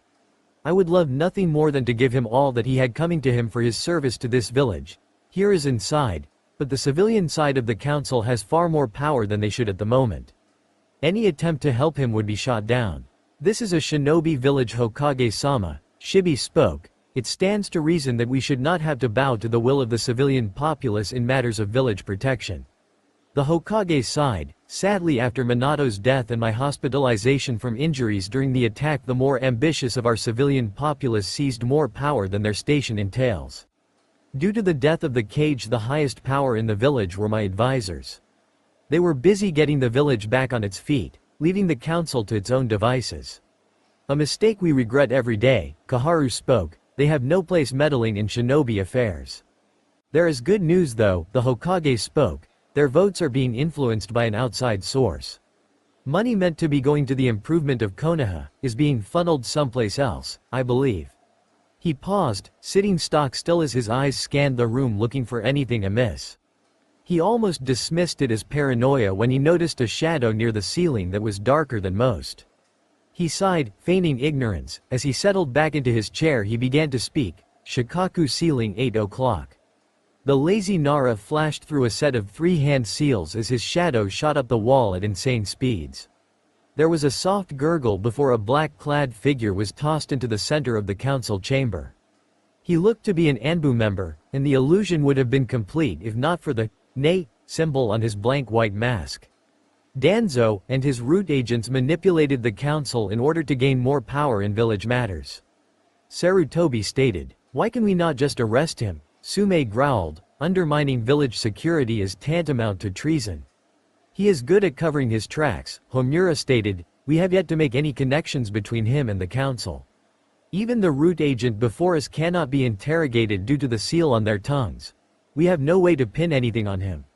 But we are working on it, Kaharu smiled. Even now we have many eyes and ears in the village waiting for one of his people to slip up. There is one last thing that must be brought to your attention, Hiruzen stated, and it's a good thing that we removed our little bug beforehand, as this is the most sensitive information you will be given tonight. The council was thoroughly intrigued. Even Shikaku was paying the Hokage his undivided attention. They all had the same thoughts on their mind. What could be more sensitive information than the knowledge of their late Hokage's son? I must begin with Kumo's attempted kidnapping of the Hyuga heiress. The Hokage said, noting Hiyashi's silent anger at the subject. That night not only was the heiress targeted but an unmarked branch family child as well. My niece, Hiyashi growled, her mother was my wife's sister. The woman was stabbed, and her child taken by a second Kumo shinobi. That is what you were led to believe, Hiruzen said, much to the council's shock, but your sister-in-law and niece still live. My Anbu captured the second Kumo shinobi, who turned out to be the daimyo's cousin. When they asked for your head, Hiyashi, we threatened to give them his. Why is all this such sensitive information? Asked the head the Yamanaka clan, Inoichi. Sure, it is a surprise, but hardly village secret material. The old Hokage chuckled. Hiyashi, who is the father of your niece? The Hyuga clan head looked thoughtful for a moment, racking his brain for the answer and coming up with nothing. This unnerved him. They had been working on mending the rift in his clan, but if this was any indication, they had a long way to go. I am sorry to say I do not know Hokage-sama. He sighed forlornly. You see, Hiruzen began. About 4 years ago the branch family of the Hyuga was quite desperate to be free of the main family's tyranny. Hiyashi sunk slightly into his chair. His clan's barbaric practices were no secret to the village. They were frowned upon, but most turned a blind eye to the noble clan's ignoble acts. Stand tall, Hiyashi, Hiruzen chided. You have progressed by leaps and bounds in this area. It won't be long before the families are merged. As I was saying, due to extenuating circumstances they were under the impression that a certain individual could be used to give birth to a new bloodline, and a new clan. I trust you all know what is speculated to be the source of most bloodlines, correct? Yes, Hokage-sama, Sume replied. It is believed that long ago pacts were made with summon animals, and… Sune's hand went up to her mouth as she gasped, shaking her head slightly. Hiruzen motioned for her to continue as realization dawned on the rest of the council. Demons, she breathed. Yes, the aging Hokage sighed. The father of Hiyashi's young niece, Hyuga Amaya, is none other than our own Uzumaki Naruto. A pregnant silence fell over the council chamber as everyone taking a moment to process the information. Once again no one really knew how to respond to the information, though they were all very thankful the civilians had vacated the council chambers. Hokage-sama, Kaharu spoke tentatively. What of the child? Both parents already had a bloodline. Did they cancel each other out? Or was one dominated? Neither, the Hokage chuckled at their shocked faces. She bears both the Byakugan and the sweet release bloodlines. Impossible. Hiyashi spoke. Two bloodlines cannot coexist in one body. That is where you are wrong, he stated calmly. You see, there are 3 types of bloodlines. The ones that are directly linked to the body, such as the Kagaya clan's dead bone pulse. Those linked to the person's chakra, such as the dust release bloodline exhibited by the current Tsuchikage. Then there are dojutsu such as the Sharingan or the Byakugan. We have found that any one body can only carry one bloodline of each type. Meaning she has one chakra-based bloodline and one eye-based. Sume laughed. If they were going for pedigree they could have tried to fit a third in there. Hiruzen chuckled as well, sharing a look with Sume. She knew and apparently found it hilarious. Who would have thought that the Bane of Konoha would be the start of a clan that held 3 powerful bloodlines? The civilian council would have a fit when they found out. What of my niece? Hiyashi asked. Where is she and her mother? They are both safe, living at an undisclosed location in the village. Hiruzen stated, though her mother is not in good condition, her injury left her weak, and we are not sure how much longer she has left. Hiyashi, I must ask that you not approach them. They are under my protection. Things are better in your clan, but not so well as to keep Amaya safe from being branded. Hiyashi nodded. They were still pushing to abolish the caged bird seal, but there were far too many holdouts on the Hyuga Council. Councils, Hiyashi scoffed inwardly, it seems they are always doing more harm than good. When I deem Naruto ready, or in the event of her mother's death, I will allow him to meet Amaya. The old man said, he will not, however, be allowed to claim her as his until he is strong enough to carry his own name. This meeting is closed. Remember, do not speak of anything you have heard here today. And keep your eyes and ears open. Change is coming to this village and it will not come easy. Naruto let out a yawn as he stretched his morning aches away. He staggered into the den clad only in a pair of black pajama bottoms. He moved to the window and throwing it open he felt the warm morning breeze against his chest. The wind mixed with the smell of the peppermint plants that sat outside the window. As the sharp scent helped to wake him, he gazed out at his father's face. He felt like they were both there with him. His mother wrapping him in a loving embrace, as his father looked on with pride. "I'll make you proud," he said as he watered the small window boxes. After taking one last deep breath he closed the window and headed for the shower, after which he got dressed. He put on a forest green version of the clothes that Tenten had chosen for him. He had it in a few colors for variety as well as situational uses. He checked the clock, 10 in the morning. He had a few hours before his first team meeting. Heading into his small kitchen he picked up a bowl and a box of cornflakes as well as the milk carton from the fridge. He poured himself a bowl along with his milk before reaching into the cabinet for the sugar. Using this chance to practice his bloodline he manipulated a strand of sugar into his bowl. He moved to place the sugar back into the cabinet, but stopped and with a shrug he made a quick motion with his hand as nearly a cup of sugar landed on his cornflakes. Grinning like mad he took his bowl, spoon in hand, into the kitchen. He was about to take a bite when a voice interrupted him. "You have a problem, you know that? So do you, Kakashi-sensei," Naruto laughed, "but do I point out your chronic masturbation constantly?" "Yes," the masked shinobi stated as he leaned against the wall near the door. "You keep saying I will go blind in one eye." "Well, you will," Naruto said smugly before digging into his cereal. "And you would be dead of sugar overload if not for your bloodline."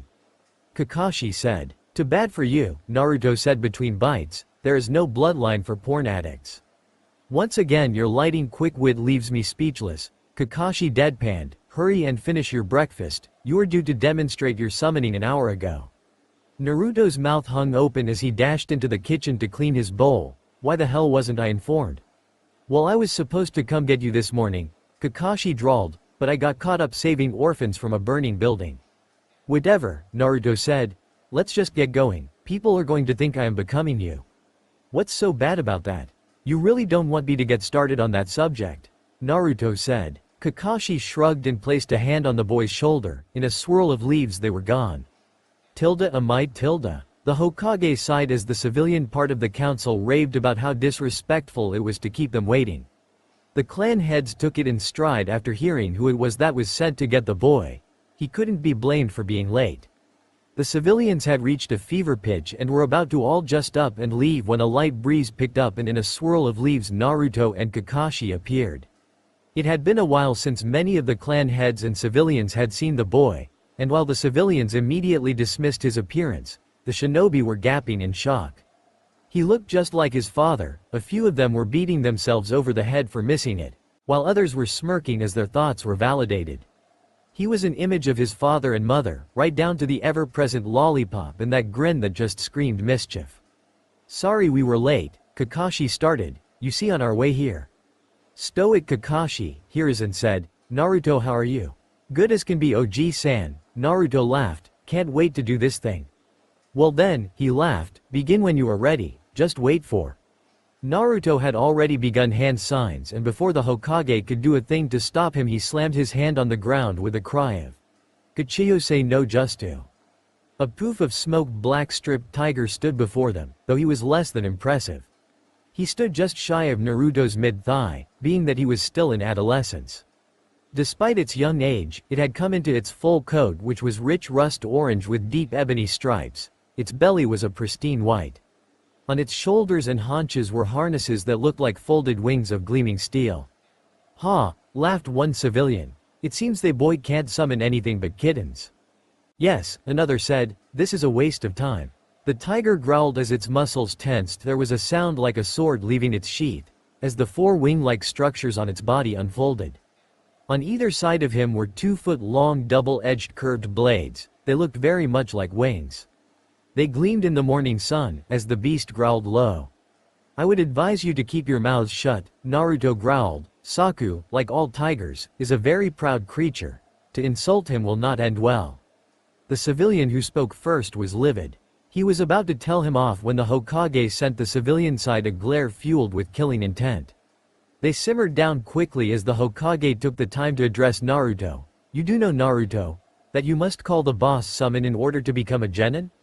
"Yes, I do, Oji-san," Naruto said as some of the civilians snorted in disgust at his familiarity with the Hokage. "It's just like I said, tigers are proud. If I summon the boss unexpectedly outside of a battle situation, I could get in a lot of trouble." The shinobi in attendance nodded. It was well known that many summons were particular about their summoners. It was best to stay in their good graces.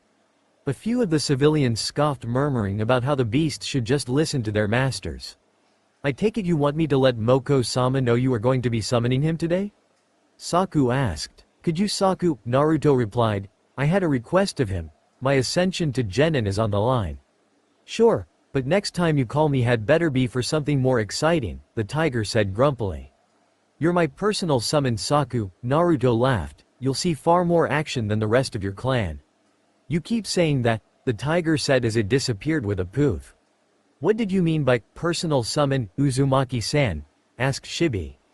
Naruto opened his mouth to reply when his eyes fell upon Shibi. He paused before something seemed to click in his head. "Are you related to Shino?" "I am his father," the man stated. Naruto's mouth made an "oh" before he smiled again. "Do you like boysenberry too? Shino says it's good, but the flavor takes some getting used to, I think." Sume laughed. "Try to stay on topic, boy." "Oh," Naruto said. "Right. Well, Saku is my personal summon. He was the first tiger I was able to summon. He is easier for me to summon than others, and if I don't have any specific tiger in mind when I summon, he will always appear." "Interesting," Shibi replied. "Quite," Naruto said. "Indeed," Shibi followed. "Most certainly," the boy added. "Uzumaki-san, don't you think you should get to the summoning?" Hiyashi asked. "Oh yeah," Naruto said. "I'll get right on that. Hey, do you know Hina?" "My daughter," Hiyashi said with a small smile. "Now if you would." A few drop of blood and a few hand signs later, Naruto once more thrust his arm to the ground, crying out his summon. Smoke bellowed as a low growl echoed through the clearing. As the smoke cleared, the congregation came face to face with a very intimidating sight. From the smoke came a hulking figure. It stood at twice Naruto's own height, making it around 12 feet tall. It was a tiger, but not of any coloration the people had seen before.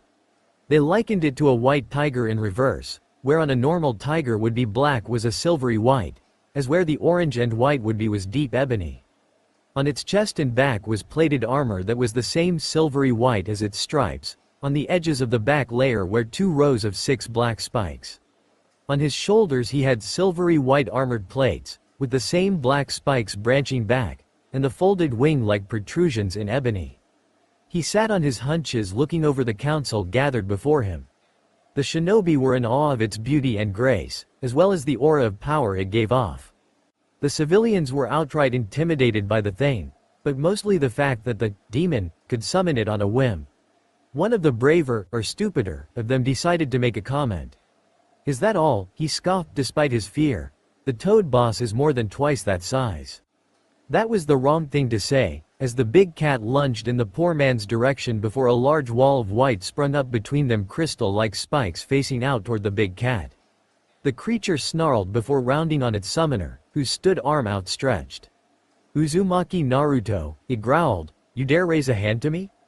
In defense of the people of my village Moko, I could do no less," he stated solemnly. The civilian council members were taken aback. The demon had just saved them? Those not in the direct line of the beast dismissed it as pure deception, but the one who had made the comment found himself very confused. "They hold you in open contempt," Moko said, his voice calmer than before, "yet you would risk your status as our summoner for them. Why?" Naruto sighed as he dropped his hand, the barrier still in place. He looked down in thought before staring back up at his summons, of fierce determination in his eyes. Konoha is my home, he stated, it has always been and always will be. I will defend my home and all those who live within its walls with my very life. The tiger turned walking off a short ways before pacing slightly, as if unsure what to do. The civilians scrambled behind the tiger seeking safety next to the shinobi. Naruto stood in his place. The Hokage moved to speak to him but he held a hand outward for silence. Moko had stopped. He turned towards his summoner snarling as it stalked forward. Once more Sarutobi moved to defend Naruto from the beast that was showing ill intention. Once again Naruto held his hand out sending him a look that said not to interfere. He was ready to face whatever was to come. He knew when he defended that councilman what may happen. To rob the tiger of his revenge was punishable by death. Moko stopped right before Naruto rearing its head back it let loose a deafening roar. Its claws gleaming as it lashed out with one huge paw. Naruto closed his eyes bracing for the impact. There was a crack as Naruto hazarded to open his eyes. He was greeted with the sight of Moko lying casually on the soft grass in front of him was a large area of cracked and upturned earth. Moko, he stammered. There is no need to explain yourself Naruto, the cat sighed. You are as strong-willed as your mother before you. To stand up to the Tiger Lord himself. What is it you called me here for today? As I said Konoha is my home, in order for me to become a ninja, I need you and the rest of your clan to swear allegiance to Konoha alongside me. Naruto said. And why, I ask you, should I ally myself with a village that would insult my clan, and seems to despise my summoner for what he contains? The tiger yawned. Naruto sighed, they only hate because they do not understand. The civilians were about to cry out that they understood plenty, but were silenced by a glare from the assembled shinobi. Elaborate. The tiger growled. They are hurting, Naruto said. When the Kyuubi attacked they all lost so much. In the aftermath, there was so much anger and sadness and nowhere for it to go. Once again the civilians were confused, as the demon showed what seemed to be compassion for their loss. A demon would never feel remorse for those it killed, so why was his voice so pained? A few more resolute still held to the belief that it was all a play on their human emotions.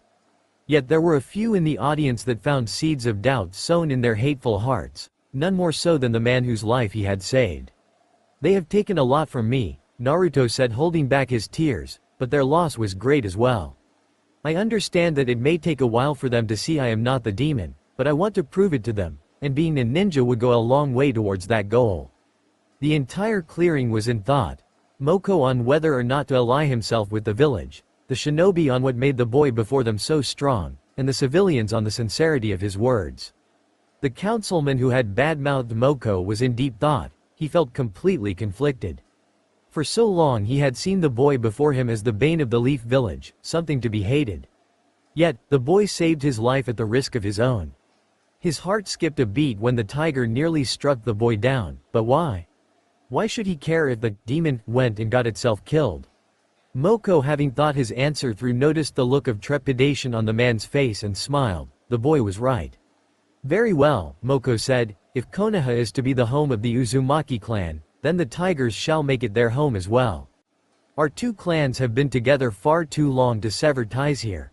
The tigers shall be loyal to Konoha so long as the Uzumaki are welcome within its walls. We are all very happy to hear that Moko-sama, the Hokage started, I hope. Wait, called a particularly bigoted villager. We should have a vote on whether they should be a part of Konoha or not. Many of the civilians nodded their assent, though some hesitated, not wanting the demon to gain any higher standing in the village.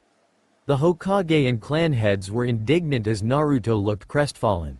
That is preposterous, Hiruzen growled. Since our laws were set down by the first Hokage there has never been such a vote. Hold on Lord Hokage, Moko chuckled. Let them have their vote. I would like to see if young Naruto's words ring true or not. Hiruzen noted that the big cat's eyes were subtly trained on the civilian council member who Naruto had saved from him. He realized what the summon was trying to do. It was a big risk, but the payoff was worth it. Naruto needed to know that his goal wasn't as lofty as it seemed, that it was easier than he thought to make people see him. Moko needed to know that he wasn't swearing his clan to a village that would not give them or their summoner the proper respect. Fine, he said, those in favor of the Tiger clan joining Konoha, stand to the left beside me. Those against, please stand over there next to Naruto's wall. The attending was split, The clan heads were all standing by their Hokage, as they understood the value of having a new summon clan. Along with them stood the head of the Blacksmiths Guild, as the merchants and chefs guild leaders stood near the wall. This was where the problems lied. The council always came to a tie in matters regarding the young Kyuubi Jinchuriki. It was always a vote of 8 to 8, with 2 of the guild leaders siding with the civilians who always voted against. However, it seemed today was different. One man stood still in his original position, hands clenched as he fixed his gaze to the ground.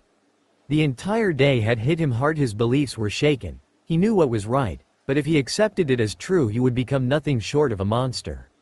He had intentionally helped to ostracize a young boy who had done nothing wrong. He had helped to force those who aided him into bankruptcy. He would have to accept that he had deprived an innocent child of a loving family time and time again.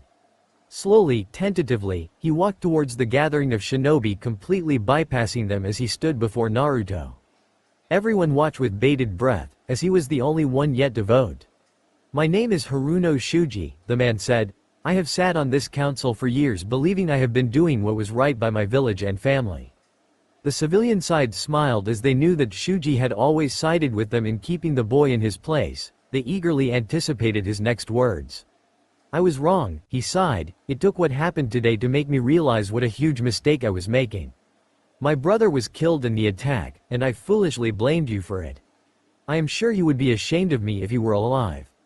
Here I have been for nearly 14 years, going out of my way to make life harder for a boy who only ever wanted acceptance, a boy who deserved far more than we could ever give."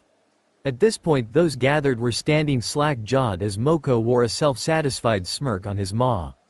Hiruzen smiled softly as he watched the man pour his heart out. He had said it many times, change was coming to Konoha.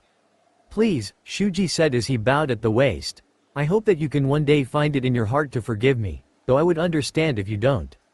Naruto was without a doubt shocked. Never in his wildest dreams had he ever believed this would happen, at least not this soon. He reached a shaky hand forward and set it on the man's shoulder. Said man looked up expecting a scowl or a glare, but seeing only the bright smiling face of Uzumaki Naruto. "It's okay," he laughed. "If I were one to hold a grudge, would I even be here today?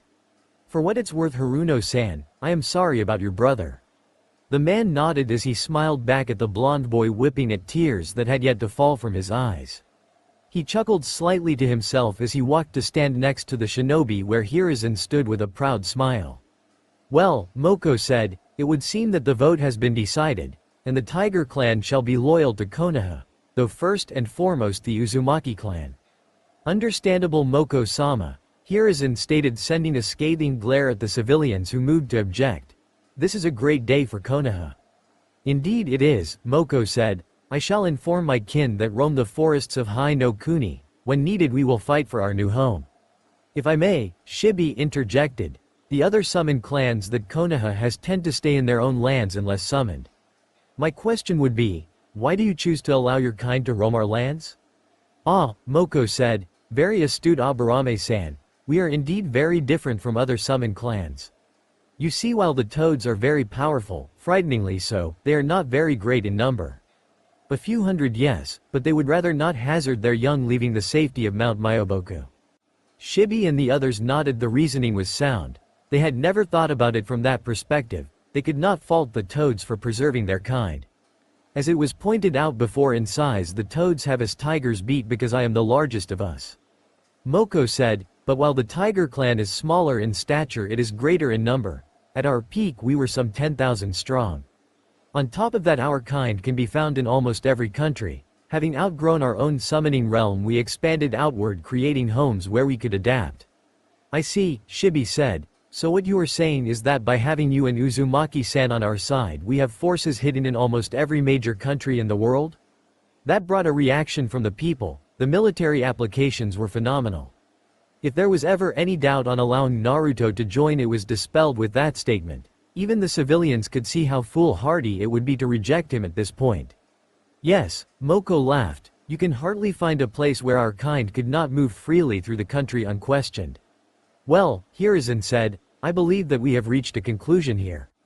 Thank you all for attending, and I think we speak for all of us when I say, welcome, Tiger Clan, to Konoha." "Bye Moko," Naruto said. I'll try not to need you for a while. You are barely a genin, Moko replied, you won't need my aid for a while yet. Then he was gone with a puff of rapidly dispersing smoke. Naruto looked to the sky as the civilians trudged up the path and the shinobi left via Shunshin, or just leaping into the surrounding foliage. It had to be at least noon time for his first team meeting. Come to think of it, he hadn't gotten the name of his new sensei. He shrugged before smirking slightly. He placed his hands in a ram seal. He began his technique. Clear crystals began to creep up his form, inching there up until he was completely covered. Then they cracked and exploded outward into a fine spray of sugary mist which blew away with the breeze. Naruto nowhere to be found. Who taught him Shunshin? The Hokage questioned. Tilde. The classroom was once more abuzz with students chatting animatedly about the missions they thought they would take, and the battles they would win. Iruka and Mizuki sat at the desk as the silver-haired Chunin regaled his friend with the story of his and Naruto's trip to the weapon shop. A few of the students were sitting quietly, or sleeping, but most were conversing with their neighbors or at least trying to. In the case of Sasuke's fangirls, who all tried at least once to talk to the stoic boy. Shino and Hinata spoke sedately, both expressing their wonder at where their friend may be, that is until a dusty cloud of white smoke blew in from a nearby window. Always one to make a scene, isn't he? Shino asked in his normal tone. Yes, Hinata giggled, but that's what makes him who he is. Indeed. The cloud gathered before swirling about, gathering at the floor as it formed a pillar of crystals that once more shattered to dust, leaving a grinning Naruto in its place. Heya! He laughed as the sugar disappeared into his sleeves. He reached into his bag, finding a bag full of strawberry candies individually wrapped. He tossed the bag to Mizuki, who smiled graciously at the whisker-marked boy. Show off. Sasuke scoffed, as Naruto took note of his blue tongue, happy that he was enjoying his gift. You're just jealous that I have style. Naruto called. Jealous of you? Sasuke chuckled. Your brains must be made of cotton candy for you to come up with that nonsense.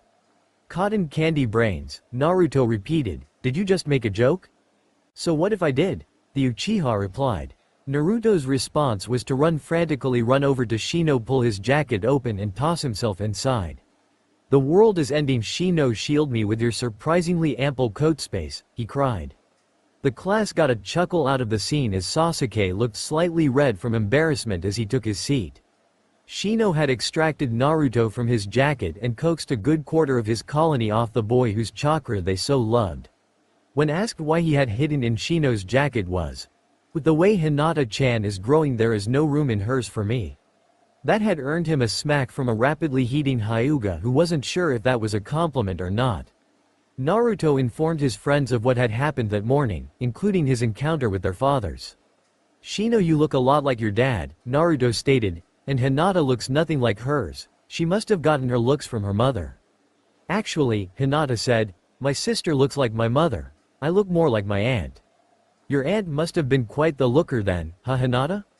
Naruto laughed. Hinata's response was to squeak slightly, then go beet red as Shino asked, Naruto, if you could please refrain from causing her to revert to her old self? What did I do? He asked. The big user sighed at his friend's obliviousness. He would have continued had it not been for the sudden opening of the door. The woman who walked in left many of the males in the classroom gaping with drool leaking from their mouths. She was by all accounts gorgeous. She had long, slightly unruly black hair that perfectly accented her deep crimson eyes. She wore a battle dress that seemed to be comprised of many large thick wraps piled atop each other, along with a mesh undershirt which seemed to have only one long red sleeve on her right arm. Her hands were wrapped up in bandages that traveled up to her mid-forearm, leaving only her fingers uncovered. The dress cut off at her mid-thigh, showing off her long legs, and complementing her curvy figure. Teammate? She asked, prompting Shino, Naruto, and Hinata to stand. Come with me. Tilde. The woman who they now knew as Yuhi Kurenai had led them from the school towards the training grounds. They walked in relative silence as Shino and Hinata positioned themselves on either side of Naruto, who did an admirable job of ignoring the glares and whispers of the surrounding villagers. Neither of his friends knew the reason behind the villagers' scorn for their friend, but had resolved to wait until he told them himself. Shino had drawn a few conclusions on his own from what he heard on the streets, but did not want to make any assumptions until he knew for sure. As they walked they came across a particularly nasty group of villagers, drunks by the looks of it, who glared threateningly at Naruto as they slurred obscenities under their breaths. That was when the group got their first surprise of the day. Kurenai sent the group a scathing glare. The three teens could have sworn her eyes were aglow. The glare was laced with killing intent that sent the drunks scurrying away. Kurenai turned back, locking eyes with Naruto, and smiled. Naruto decided then that he liked his new sensei. She led them to an empty training ground. It was heavily wooded and teeming with wildlife. As they continued their trek, Shino noted that this was one of the larger training grounds most suitable for a tracking team. They came upon a clearing with a small pool at the base of a waterfall, at which point Kurenai took a seat with her back facing the pool. She motioned for the others to sit, which they did, before she addressed them. "Okay," she began, "as I said, I am Yuhi Kurenai and I will be your sensei for the foreseeable future. I think it is best that we begin by getting to know a little about each other. I'll start. I guess what I should say first is that I am a newly promoted Jonin and as such am new to this, so bear with me. I like creating and learning new genjutsu and reading. I dislike egotistical males, and people who believe kunoichi inherently weaker than shinobi. My dreams for the future are to live a happy life with my friends and loved ones, and to help you achieve your goals. Okay, you with the shades go first." Shino pushed his shades up on his nose before speaking in his normal tone. "My name is Aburame Shino. I like my friends and finding new bugs to breed for possible use by my clan. I dislike the way Naruto is viewed by the villagers, and people who kill insects needlessly as well as spiders." He coughed slightly at this point as he ran a finger on the collar of his jacket, a sign that Naruto and Hinata learned to interpret as embarrassment. "My dream for the future is to take over as clan head, and to help my friends reach their goals." Kurenai nodded. From what she saw they knew each other very well. The Hokage had informed her beforehand that her team were good friends. She was hoping that she wouldn't have to waste time on teamwork exercises and the like, seeing as her team already worked well together. "Miss Hyuga, if you would?" Kurenai asked. "Hi," Hinata replied. "My name is Hyuga Hinata. I like my friends, flower pressing, and baking on occasion. I dislike those that belittle others, and the villagers that hate Naruto-kun for no good reason." Kurenai smiled happily knowing Naruto had two good friends on his side. She could never hate the boy for what he contained. She knew a bit about seals and would not give in to the bigotry of the village. "My dream for the future is to prove myself to my clan and one day work up the courage to confess my feelings to." Hinata sent a quick glance at Naruto, who was watching with rapt attention, eager to know who his longtime friend had a crush on. Shino once more sighed into his jacket, knowing it would take a strike to the head with a bat labeled Naruto x Hinata for him to get the picture. Kurenai noticed the look she sent the boy and resolved to help the girl gain the confidence needed to tell him, but before that she needed to make sure said boy didn't say something stupid. "Whiskers," she said, "you're next." Naruto blinked as he lost his train of thought. He was going to ask Hinata something. "Oh well.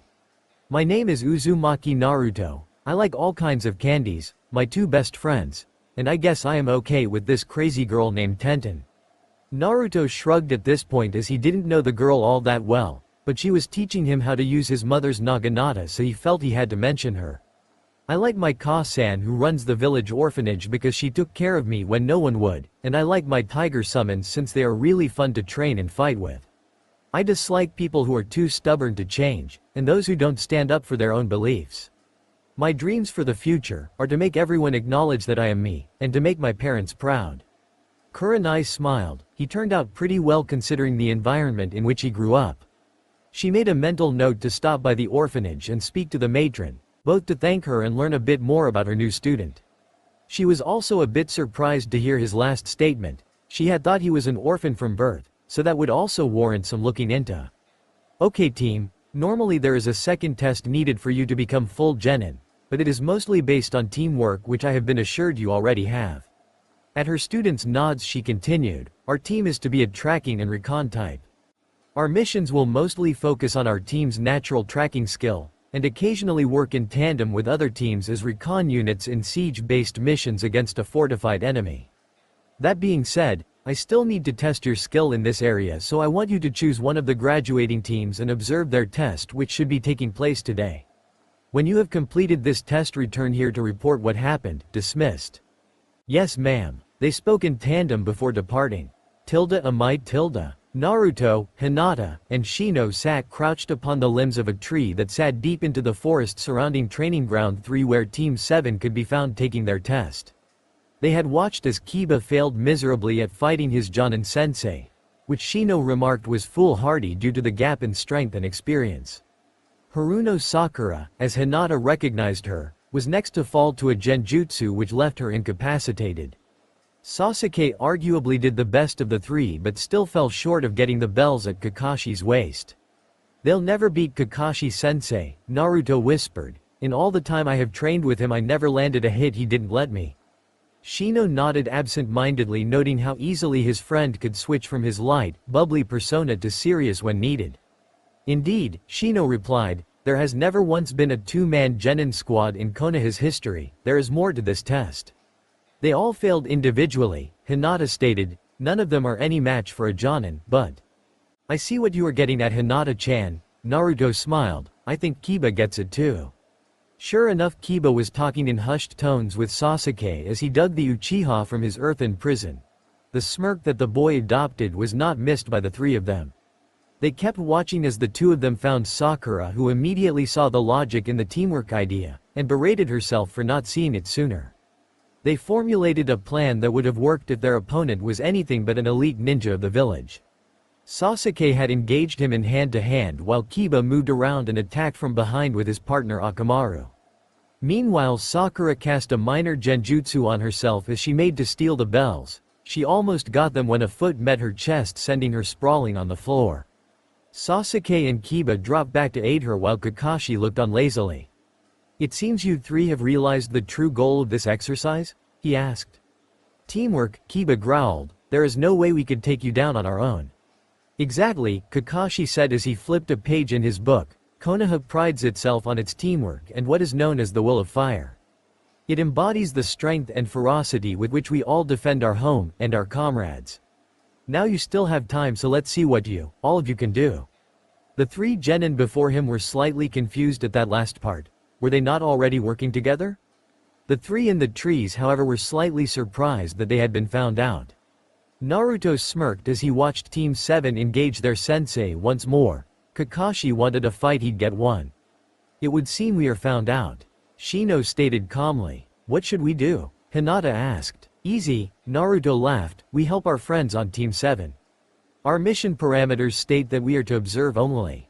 Shino said. Kakashi-sensei told me, Naruto said, those who disobey the rules are trash, but those who don't take care of their comrades are lower than trash. They may not be in any real danger, but this enemy is still far more than they can handle. Shino gave it a moment of thought before his eyebrows rose ever so slightly, denoting an upturning of his lips below his jacket. A Shino smile, or as close to one as you could get. Sometimes I wonder why I ever try and refute your choices in moments like this. He said in his normal tone. It's just your nature to question things, Shino. I think you get it from your dad.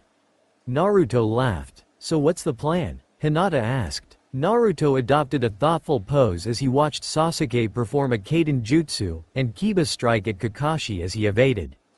Sakura stood off to the back, cycling through sensory deprivation genjutsu she learned in the academy. Kakashi shrugged them off, but it still stalled him for a second each time. We can't take him down directly, we would do best to slow him down so that Team 7 can move in for the kill. He stated. Shino nodded, they were not built to be a direct combat squad. Hinata was the best closed quarters fighter on the team, with Naruto on backup with his summons and the more devious aspects of his bloodline. Shino was a mid-ranged fighter relying on his insects to weaken his opponent to the point of capture or defeat. I think I have a plan, Naruto said. Sasuke grunted as he was ejected from the fight, landing a few yards away. He bounced on his back and flipped onto his feet. He was surprised when the Hyuga girl from his class leapt to his side in a ready stance for her clan's Jukin fighting style. What are you doing here? He asked, more curious than anything. My team and I have come to help you pass this test, she said seriously. Keep fighting, force him to the tree line. We never asked for your help, Sasuke said, but complied. Sasuke knew whose team the girl was on. If there was one person he could count on to surprise him, it was Uzumaki Naruto. They rushed Kakashi, who found himself hard-pressed to defend the combined onslaught. Blocking Sasuke's hits while dodging Hinata's chakra-laced strikes. It seemed she was quite adept in her clan fighting style. To make matters worse, if he tried to evade, he was met with a swirling mass of claws or bugs to his right, and a barrage of shuriken or gumballs of all things on his left. He backpedaled from his attackers, defending as well as he could. He knew it was a trap, but he wanted to see what the kids could come up with. Kakashi was surprised when he moved to take another step into the surrounding woods and found himself unable to move his feet. Looking down, he saw that the ground was coated in a sticky brown substance. Try as he might, he could not free himself from the sludge. In his occupied state, he failed to notice the advancing Hyuga, who in a few short moves incapacitated his arms. At that moment, Sasuke rushed forward and grabbed the bells, tossing them to his teammates who sat aloft in the trees. Kikai bugs swirled around Kakashi's form as crystals sprouted from the gooey substance, their points jutting at vital points on the Jonin's body. Capture complete, Shino stated calmly as he stepped from behind a tree. You guys really came in the nick of time. Kiba exclaimed before calming, not that we couldn't have done it ourselves. Of course not, Kiba, Naruto laughed, it just would have taken you all a few days longer. Why you? Good work team, Kakashi stated, you all worked together to accomplish the mission, Team 7 passes. Sakura cheered loudly while Kiba gave Sasuke a celebratory high five. Everyone was happy that they had passed and Naruto and his team got ready to leave. Kiba was prompted by a barking Akamaru to inspect the brown liquid he dipped his finger in, then tentatively licked. Caramel? Good work, Naruto. Yes, good work, said a voice that caused them to freeze, as Kurenai melted out of a nearby tree. You disobeyed my orders. Naruto stepped forward. It was my idea. Naruto is not to blame, we all made the decision together. Shino stated. We'll accept any punishment you feel is necessary, Kurenai-sensei. Hinata said. There was silence for a moment before Kurenai laughed. Who said I was going to punish you? But you said, Naruto stuttered. You made a decision in a real-life situation, Kurenai stated. After observing the battle and seeing it going poorly for your comrades, you made the choice to intervene and had a plan of action. I would expect no less out in the field. You made the right choice. Naruto beamed at her while Shino only relaxed slightly and Hinata smiled shyly at her new sensei's praise. Okay, we'll call it a day for now. Tomorrow we will start training and missions, so be ready. Kurenai called. Hi sensei. They replied before heading out of the training ground, but not before releasing Kakashi from his confines. Kurenai bid her team farewell as she headed for her apartment, followed by Hinata, whose clan compound was in the same direction. Shino left after soliciting a few suckers off of Naruto, who afterwards began his trek home. It was around 6 or 7 when Naruto reached his apartment. It was also at that moment when he remembered one crucial aspect of his day. Buns, he cried, I am so dead. Kurenai smiled to herself as she walked to her apartment building. Having dropped Hinata off at her clan compound, she was alone as she walked the familiar path home. She was happy, her team was very well-rounded, and with her training and some experience she was confident they would be some of the best shinobi out there. Her musings were cut short as stopped before the wide gates of the orphanage. Only now did she realize how often she passed the building during her day-to-day. Discarded toys and mud patches littered the yard, and a small swing set could be seen to the left side of the building. It looked, as it should, like a place. For a moment Kurenai decided to head inside, the words Naruto spoke during their team meeting still fresh in her mind. She walked to the front door, careful to not step on any toys on her way. With a few swift knocks and a short wait, the door opened to reveal a young woman of about 20 in a plain dress and apron. Her brown hair was a mess and she looked somewhat irate before schooling her features. Inside, Kurenai could see a few more toys strewn about and 1 or 2 children milling about in their night clothes. Hello, she said, how may I help you? I was hoping to speak to the matron. Kurenai replied. Are you looking to adopt? Ah, no, not so soon anyway. Kurenai replied with a slight blush. She had resolved to adopt if she couldn't have a child of her own, but that was not for a while longer. Then I am sorry, but it is late and we are very busy getting the children ready for bed. The girl replied, moving to close the door. Kurenai placed a hand on it, effectively halting its movement, giving the woman a smile that sent chills down her spine. Now that was rather rude. It so happens that one of my students used to live here and I was hoping to learn more about him. Why yes, the girl laughed nervously. In that case I will get the matron right away, please take a seat inside. Kurenai nodded as she walked into the foyer, the young lady scurrying off down the hall. She took a seat on a small couch that was set against the wall. She smiled sadly as a few of the children walking about would stare at her. The girls would fiddle with their clothes and the boys would try their best to look tough, puffing out their chest and walking with heads held high. They were hoping she would take them home with her. It broke her heart. After a few minutes the children were all in bed and the matron had finally appeared. She was an old woman, not as old as the Hokage, but no spring chicken. It was evident that she must have been a beauty when she was young. Her hair still held much of its color, being a rich dark brown, with a few gray strands here and there. She wore a smile on her face, a warm motherly smile that seemed to fit so well with her slight wrinkles and laugh lines. "Hello," she began. "I was told you were here about one of your students, a shinobi, yes?" "Yes," Kurenai replied. "So many of my young boys and girls go on to be shinobi," the matron sighed sadly. "I have outlived far too many of them." "Who is your student, miss?" "Yuhi," Kurenai supplied, "and my student's name is Uzumaki Naruto." The matron gasped. "Naruto-kun made it?" "Yes," Kurenai replied, surprised. "He passed just fine and we begin training and missions tomorrow." "I though he would have told you, when he introduced himself he said he though of you as a mother to him." A pained look crossed the matron's face when Kurenai said that, further fueling the kunoichi's curiosity. "That boy," she said, her voice slightly shaken as she sat down next to Kurenai, "he doesn't know what it is to have a mother. All he had was me to fill that gap, and as a mother I would be a failure." "I don't understand," Kurenai said. "The matron of the orphanage not a good mother?" "He was a special case," the matron continued, tears brimming in her brown eyes. "I had many other children to look after. People would come in to adopt, see him, and leave straight away." Kurenai gasped. "I did what I thought was best."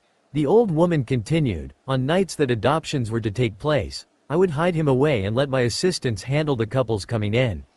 At this point tears were softly falling from her eyes. Kurenai was at a loss for words. "I gave him all the comfort I could. I bought him candies and held him, told him stories and played games. One night he asked me why he couldn't go meet the parents like the others." The matron took in a ragged breath, whipping at her tear with her sleeve. "How do you tell a child that the only home he has ever known doesn't want him?" Kurenai didn't know how to answer that question. She just sat there letting the words drift about in her head. "I wasn't a mother to him," the woman continued. "If I was he would never have had to ask that question. A mother would have shown him all the love he deserved. But mine had to be split. I had to think of all the children in my care, not just him. I alienated him from the others by keeping him away from during adoption days. I did the same every year at the Kyubi festival. By the time I realized what was happening I couldn't mend the rift." She slammed a hand on the couch. A mother should never be the source of her child's loneliness. A sigh escaped her mouth as she whipped the last few tears from her face. "I am not a mother, just a sad substitute for a boy who never got the chance to know the difference." "But he loves you," Kurenai stated, finally finding her voice. "And I love him," the matron replied, "but all the love I have could not fill the space of mother." Before Kurenai could reply, the front door opened to reveal the Hokage with two Anbu flanking him. Cat and dog, who had been pulled from retirement for this special mission. He entered the foyer, stopping before the matron and Kurenai, who both stood and bowed to their leader. "It's good to see you, Machiko-san," Sarutobi said. "And you as well, Hokage-sama," the newly named Machiko replied. "Miss Yuhi," the Sarutobi began, "what may I ask are you doing here?" "I wanted to learn more about one of my students," Kurenai replied, to which Sarutobi nodded. "I am afraid that I must intrude on your conversation then, as something urgent has come up." "Is there anything I can do to help, sir? I believe we have the situation under." "Hey old man," came a small voice from behind the Hokage. "I'm not a C2 stit, that thing." "I assume the little one is the reason behind your visit?" the Machiko asked with a smile. "Yes," Sarutobi said, glancing at Kurenai. "This is Amaya." The voice interrupted as a small girl made herself known, peeking from behind the Hokage's robes. "Amaya," scolded Sarutobi as he noticed the look of recognition on Kurenai's face. "What did I tell you about that?" The girl who was previously hidden behind Sarutobi's robe now stepped forward, a stern look on her young face. Kurenai gasped at what she saw. The girl looked to be about 5 or 6 years old. She was dressed in a simple light blue shirt and white shorts. Her skin was a very light tan and her hair was the strangest shade of pale blue. It looked a lot like her student Hinata's in the front, and her facial features were oddly similar. However, where Hinata's hair was short all around, Amaya's was longer in the back and held into low ponytails that reached to the middle of the little girl's back. This startling resemblance to her student was not what caused Kurenai to gasp though, but what had done it only served to intensify the semblance. The little girl, Amaya, had pale blue pupilless eyes, Hyuga eyes. Ka-san always told me to be proud of my name. The little girl shouted. Ka-san said To-san is a hero, and the strongest there is. My name is Uzumaki Amaya. It's the name Ka-san gave me, I won't be anything else. Amaya, you have to understand, Sarutobi began. Yes, your To-san is a hero, but as such people may try to use you to hurt him. A thoughtful expression crossed her features as she cupped her chin, causing Kurenai to chuckle despite the seriousness of the situation. She was just too cute. As of now no one knows you're his child, Sarutobi said, but a lot of bad guys are trying to get at him.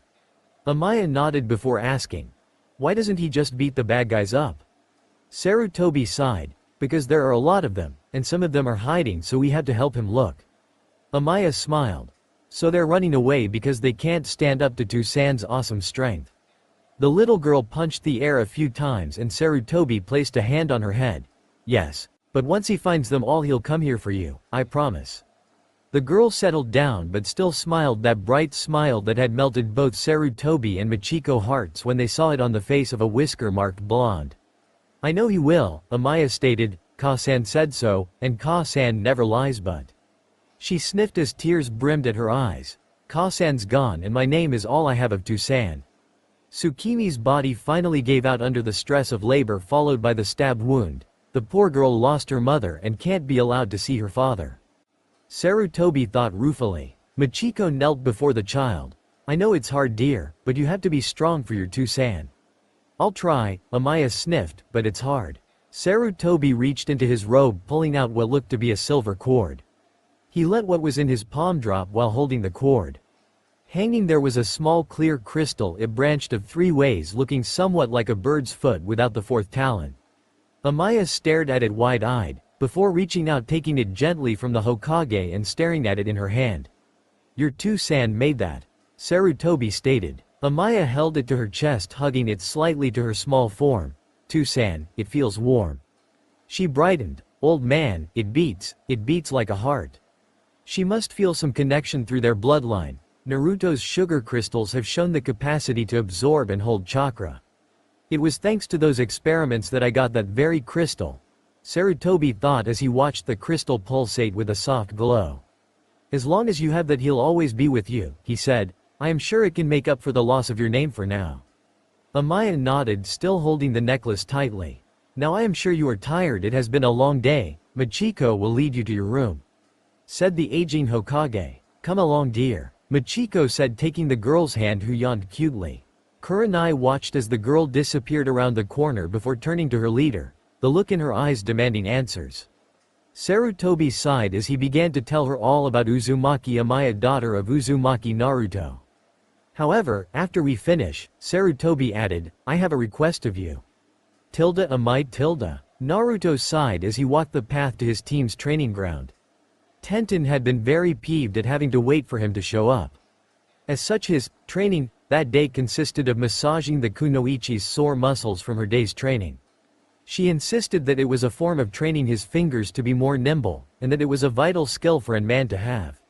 He continued until she was satisfied and allowed him to go on his way, but not before reminding him that being late next time would result in punishment instead of reward. When he asked how he had been rewarded, she went on about how being allowed to touch her as such was reward enough. Naruto wisely decided to go home in lieu of telling her how wrong she was. He made his way through the clearing to his team's meeting place. It was early in the morning, sun's ray were just shining though the treetops. Their sensei was leaning against a tree near the water's edge as Hinata sat with her back to the same tree. Shino high on a branch near the other end of the clearing observing a colony of wood ants. "How do all of you get up so early?" he asked. "It isn't all that early, Naruto," Kurenai stated, finding it hard to meet the boy's eyes. "You'll need to get used to it since we'll be meeting here every day unless I say otherwise." Naruto groaned slightly before straightening up. "So, what are we doing today?" Kurenai smiled and motioned for the group to gather before she began an overview of their training. "Every morning we will run through formations and formation change in active battle situations," she said curtly. "I want you to be prepared for any eventuality, and to be able to protect your teammates in any given situation. On top of that, we will practice proper formation for scouting and tracking missions, as well as protocol during said missions." "So our main focus is as a tracking and recon unit?" Shino asked. "Correct," Kurenai replied. "You were specifically chosen for your predisposition to these areas of shinobi life. Each of you has something to offer the team in that regard. Hinata has her Byakugan, you Shino have your bugs, and Naruto has enhanced senses and summons that can help with tracking missions." Shino nodded, seeing the logic in the choices made. He was happy that his skill set meshed well with that of his two friends. "Following that, we will do individual training, in which you can work on anything you would like. I will, however, drop in to check your progress and see if there is anything I can help with. Directly following that, we will work on perfecting your combat as a team. After our daily training is complete, we will pick up a few simple missions and end our day with a quick review of our training. Any questions?" "Yes," Naruto stated. After a short moment, Kurenai sighed. "What is it? When's lunch?" he asked. Kurenai opened her mouth before closing it just as promptly, a slight blush coloring her features. I guess I forgot to include it." "Kurenai-sensei," Hinata interjected, "might I suggest we go for lunch after individual training?" Kurenai schooled her features before sending a thankful smile to Hinata. "Yes, that will work fine, Hinata, thank you." Hinata merely nodded. "Now I am sure you all know the tree climbing technique, correct?" the ebony-haired woman asked, receiving positive responses. "Then let's begin." Kurenai leapt to the nearest branch above her, followed closely by her team. "Let's start with a basic tracking formation," she stated. "Naruto, take point. Your senses will play a key role in leading us to our target as well as filling the role of our heavy hitter." "On it," Naruto said as he rebounded off an adjacent tree into the lead position. "Shino, you stay high on his right flank just at eye level. This will allow you to have an angle on our target or any enemies we may encounter. You will be Naruto's primary support in direct conflict," Kurenai told him. "A sound observation," Shino stated calmly as he moved into position. "Hinata, I want you to stay about 3 yards behind Naruto, close enough to keep them in direct eyesight, as I want you to focus your Byakugan behind us unless told otherwise.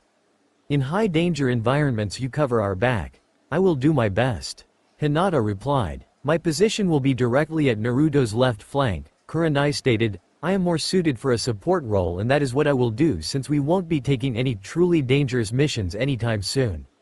The most we will probably do is hunting down civilian fugitives. I would only be needed as a support role in this situation.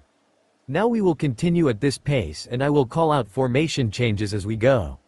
Move into position quickly and quietly, as proper formation can be the difference between life and death." For the next hour, the group would run through the treetops, responding quickly to any formation change Kurenai called. Kurenai in turn would explain the significance of their position change and have them give scenarios in which it would be an advantageous change.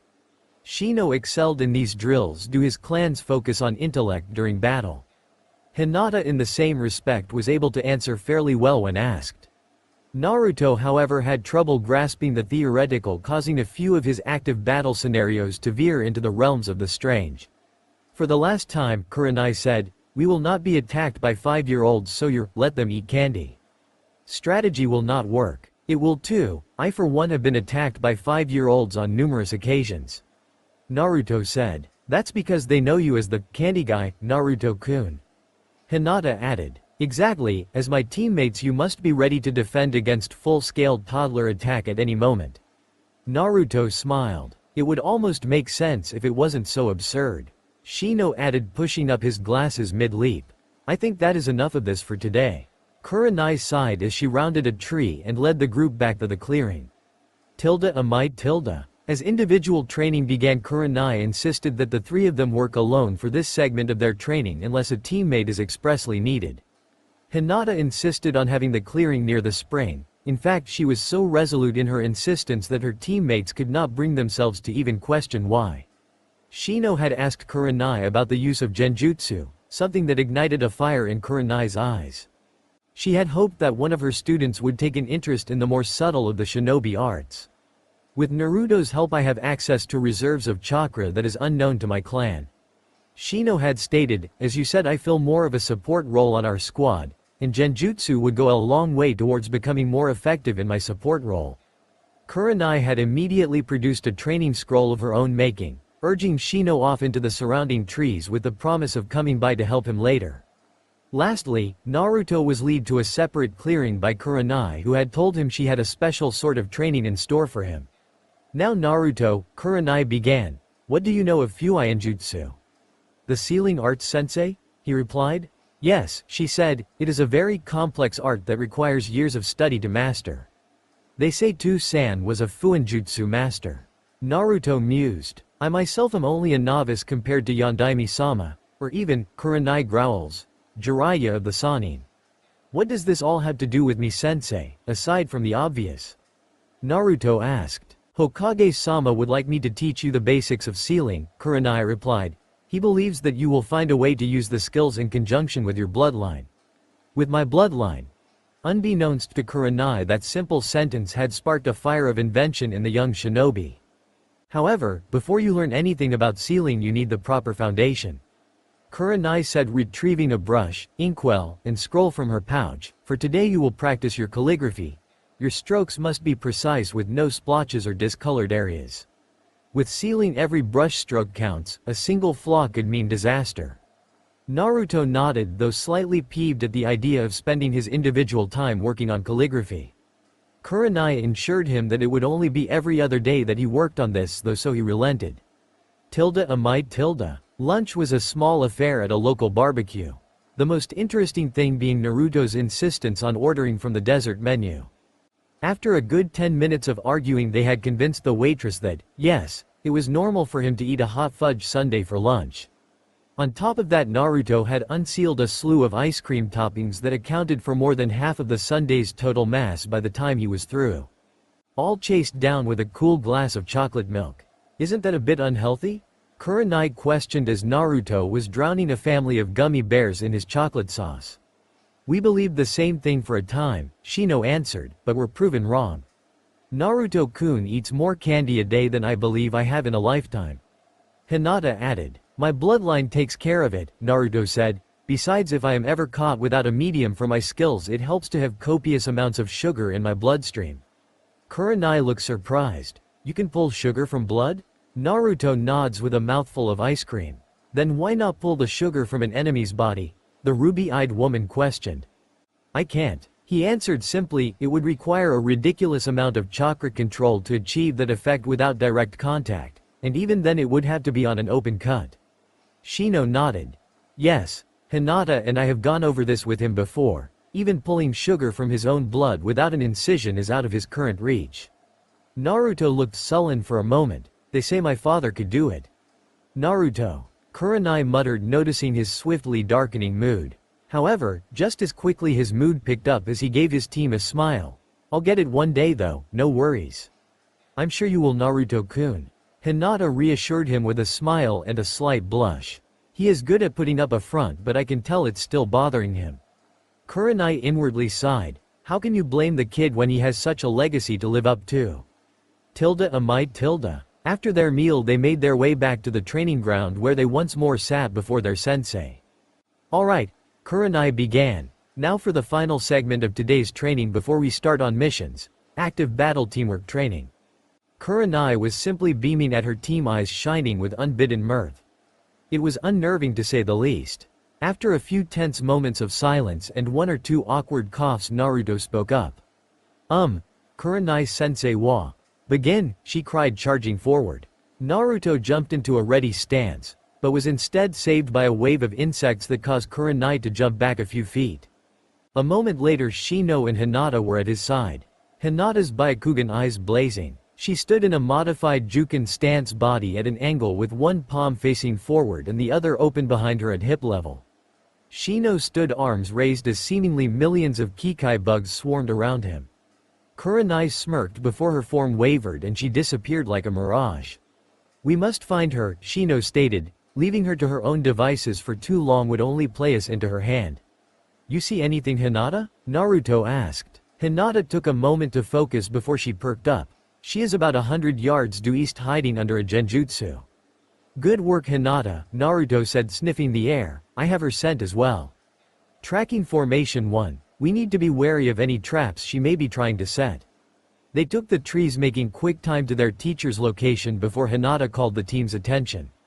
"There is a genjutsu set on this part of the forest," she stated. "I can't tell what it is meant to do though." Naruto sniffed the air for a moment before pointing to the left. "Her scent goes that way, but we have been traveling straight for her this whole time, I am sure of it." "It would seem she set this to shake us from her trail," Shino stated. "As soon as we dispel it she will be on the move." "Then we don't dispel it," Hinata offered. "Naruto and I can lead us to her regardless, and we can get the drop on her." "Brilliant, Hinata," Naruto said, causing said girl to blush. "We should continue on and be prepared for battle," Shino stated. With a collective nod the group was off again. Meanwhile, hidden under a small illusion was their quarry. Kurenai had felt them enter the field of her genjutsu, but they have yet to leave. She was slightly disappointed that they, with all their advanced senses and tracking skill, could fall prey to a simple visual illusion. She was content to leave them there for the remainder of the day, until she was forced to vacate her little branch. "A dozen high-speed jawbreakers will do that to you." She was startled at the damage they did as bits of bark and wood fell with her to the forest floor. As soon as her feet met ground she was on the move again, rolling away from a wave of chakra-devouring bugs. When she regained her feet she found herself dodging Jukin strikes from a determined Hyuga. A lesser woman would have been felled, but Kurenai wasn't a Jonin for nothing. After ducking under a palm strike from Hinata she grabbed the girl's arm and shoulder, tossed her in the direction of their resident bug user.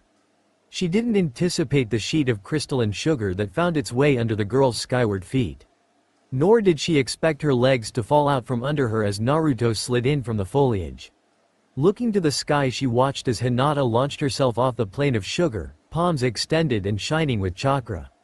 At the last second she was able to roll out of the way, and into a swarm of Kikai.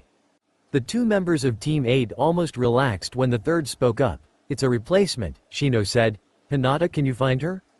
Hinata nodded, searching her surroundings before calling out, "Naruto." Acting quickly Naruto turned to the trees behind him, raising his arms to defend. Kurenai's kunai met Naruto's forearm, but instead of a squelch of blood there was only a soft clinking noise. Kurenai tried to pull back but found her knife lodged in a thick layer of crystal sugar. She abandoned her weapon as Naruto willed the crystals to grow outward. Kurenai inwardly winced as she realized how wickedly sharp his sugar could get. With a shrug the crystals fell apart to white sand. Naruto swept one arm forward and Kurenai ducked as a tendril of sugar leapt forward, stripping the tree behind her of its bark. Everyone who has encountered Naruto's bloodline has felt a moment like this. Something between amusement and disbelief. Kurenai is no exception. It's just sugar," she said, baffled at the damage it had caused. Naruto just smiled, a manic smile that curled around the stick of his lollipop. "Billions of sugar crystals all honed and sharpened by my chakra," he laughed, "and every one of them at my beck and call."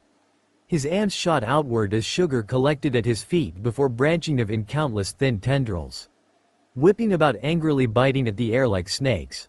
"It's a wonderful feeling," he continued. "Every grain, every molecule is a part of me.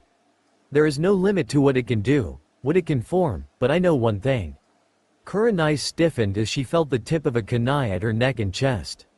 "It's always going to be sweet." His teammates finished. "I surrender," Kurenai said. "You all did very well. I was so focused on Naruto that I forgot about the other two." "Understandable, sensei," Shino replied. "There is a sense of artistry about it. I would be lying if I said that I has not spaced out slightly when he first showed the control has over it." "Naruto-kun truly loves using it," Hinata stated. "He is always happiest when making his candies or practicing and creating new techniques." Kurenai nodded as Naruto made his way to the group, sugar sliding up his sleeves and tucking away into wherever it is he keeps it. Kurenai looked to the sky. It was about 3 o'clock, 1 or 2 missions and that would be it for the day. Nodding to herself, she called for the team to follow her to the mission office. This is a mission? Naruto questioned as they traversed the forest just outside the village walls. Yes, it is, Kurenai replied, and a very important one at that. Sensei, forgive me if I am wrong, Hinata began, but we are looking for a cat, aren't we? Yes, we are. Why? The cat belongs to the Fire Lord's wife, Kurenai stated. But, it's a cat, Hinata said. Naruto chuckled. Ever since they had pulled Hinata out of her shell, they had found out one thing about her. It wasn't her weakness in training that had started the decline in her confidence. It was the punishment for speaking out against her elders that had done it. It started there and became a downward spiral. She was a very inquisitive person, and she found the way the elders treated the branch family very strange. When she was young, she often asked the wrong questions and was reprimanded. I just pointed out that he was probably too fat to make his way to the laundry and do his own wash. Hinata once told them, I was 8. Simply put, Hinata was a natural smart ass and, contrary to popular belief, very independent in her household. She washed her own clothing and cooked her own meals, often assisting the branch family in their duties when she had the time. Maybe if she spent less time on her throne and more time outside, her cat wouldn't have to look elsewhere for entertainment. Hinata stated. Naruto laughed outright at this, and if you focused you could see a slight tremble in Shino's shoulders. Kurenai stood mouth agape at the statement. It's okay, Kurenai-sensei, Naruto laughed. It's just sometimes the filter between Hinata-chan's thoughts and her mouth switches off. Hinata blushed slightly but still shot back. At least the thing between my ears doesn't switch off from time to time. I believe that would be considered a burn, Naruto-kun. Shino stated as Kurenai laughed. Har har, Naruto mumbled. It's okay, Naruto-kun. Hinata smiled, patting his back. It's always working when it's needed. Forgive me if I am not ecstatic that my brain is only defective when not in use. Which is arguably most of the time. Shino stated flatly. Wait, you just made a joke. Naruto paled. Hinata, the world is coming to an end, shield me in your decidedly lacking code space. As stated earlier, Naruto's brain had just had an instance of disuse, as such he thrust himself into Hinata's open code with reckless abandon. Finding it delightfully softer than Shino's if not a far tighter fit. However, the not-so-gentle chakra-induced slap to the face from the rapidly fading Hyuga jogged his mind. After waking the comatose Hyuga princess, the team began their mission in earnest, Hinata searching the area with her Byakugan and Naruto sniffing about, while Shino had his bugs search into surrounding caves and animal dens. Naruto, do you think that your summons could be of any help? Kurenai asked, exasperated. I'm not sure, Naruto replied while pricking his thumb, but it couldn't hurt to try. In a puff of smoke, Saku appeared, his wing blades extended in a crouched position. After a quick scan of his surroundings, he retracted the blades and sat on his haunches, glaring at Naruto. Where is the action? He demanded. Sorry, Saku, Naruto replied. We are on a tracking mission and thought you could help. Saku nodded. Better than nothing. The target is a cat belonging to the Fire Lord's wife, Kurenai stated. Saku did a quick double take. Is the cat's name, is it Tora? Kurenai looked at him quizzically. Yes, how did you know? Because, came a female voice, I am the Tiger Clan's top spy. From the canopy dropped a magnificent female tiger. Her coat was sleek and clean, her body just as lean and muscled. She was older than Saku, yet only slightly larger, which was strange. It also seemed Saku's pelt was thicker than hers. In place of blades like Saku, she had what looked to be four folded fans. On her right ear was a crimson bow. Tora, Kurenai stammered. Ah, little Nai-chan, Tora purred, you have grown since I last saw you. I have spent years doing this and I have yet to forget a face, much less your lovely eyes, dear. How? Kurenai asked. Child, Tora said in a scolding tone. I have been around since the time of the first, a correspondent between the allied nations of Whirlpool and Leaf, as well as a spy in the daimyo's court reporting directly to both cages. Do you not think it strange I have lived so long, nor that I can traverse the distance from the capital here? Kurenai had to keep from slapping herself. Of course it seemed obvious, but at the time she could care less. It was hell chasing Tora through those woods as a genin. Why would we need a spy in the court of our own country? Naruto asked. Young Uzumaki, Tora began, you have much to learn in the ways of politics. I am sure that the case Cage wishes he had a spy in his daimyo's court. If so, he could have moved to stop the huge budget cut that they have recently been given. I am there to protect the interests of your village, as well as make sure that no shady dealings are taking place. It is logical, Shino stated, considering what has happened to Suna, it would be best to err on the side of reason. Well put, Aburame-san, Tora laughed. So, Hinata began, you have been escaping all this time in order to deliver reports on the goings-on in the court? No, Tora stated, I have been escaping to escape that she-devil of a woman. Since the death of our last summoner, our allegiance with Konoha was limited to my dealings. However, with a new summoner, orders need to be reissued for me to continue my reports. Everyone looked to Naruto, who was busying himself making gummy worms do the worm on his palm. What? He asked. I would like to continue my current mission in the daimyo's court, Tora stated. Is this acceptable to the new summoner, or am I needed elsewhere? I think Oji-san would like you to continue the current mission, Naruto said. Can't have any old crones making bad choices in the capital without our knowing. Understood, Tora stated. Now I think it's time I return. Alright, Kurenai began, but you'll have to catch me first. Tora laughed, her fans extending, showing a purple moon shape in the center. She caught wind and glided into the trees before leaping away. Oh, this should be fun. Saku laughed. Kurenai sighed. Let's get that cat. It's not a cat, sensei, Hinata stated, it's a tiger. That's all for now. If you enjoy this video, then please like, share and do comments.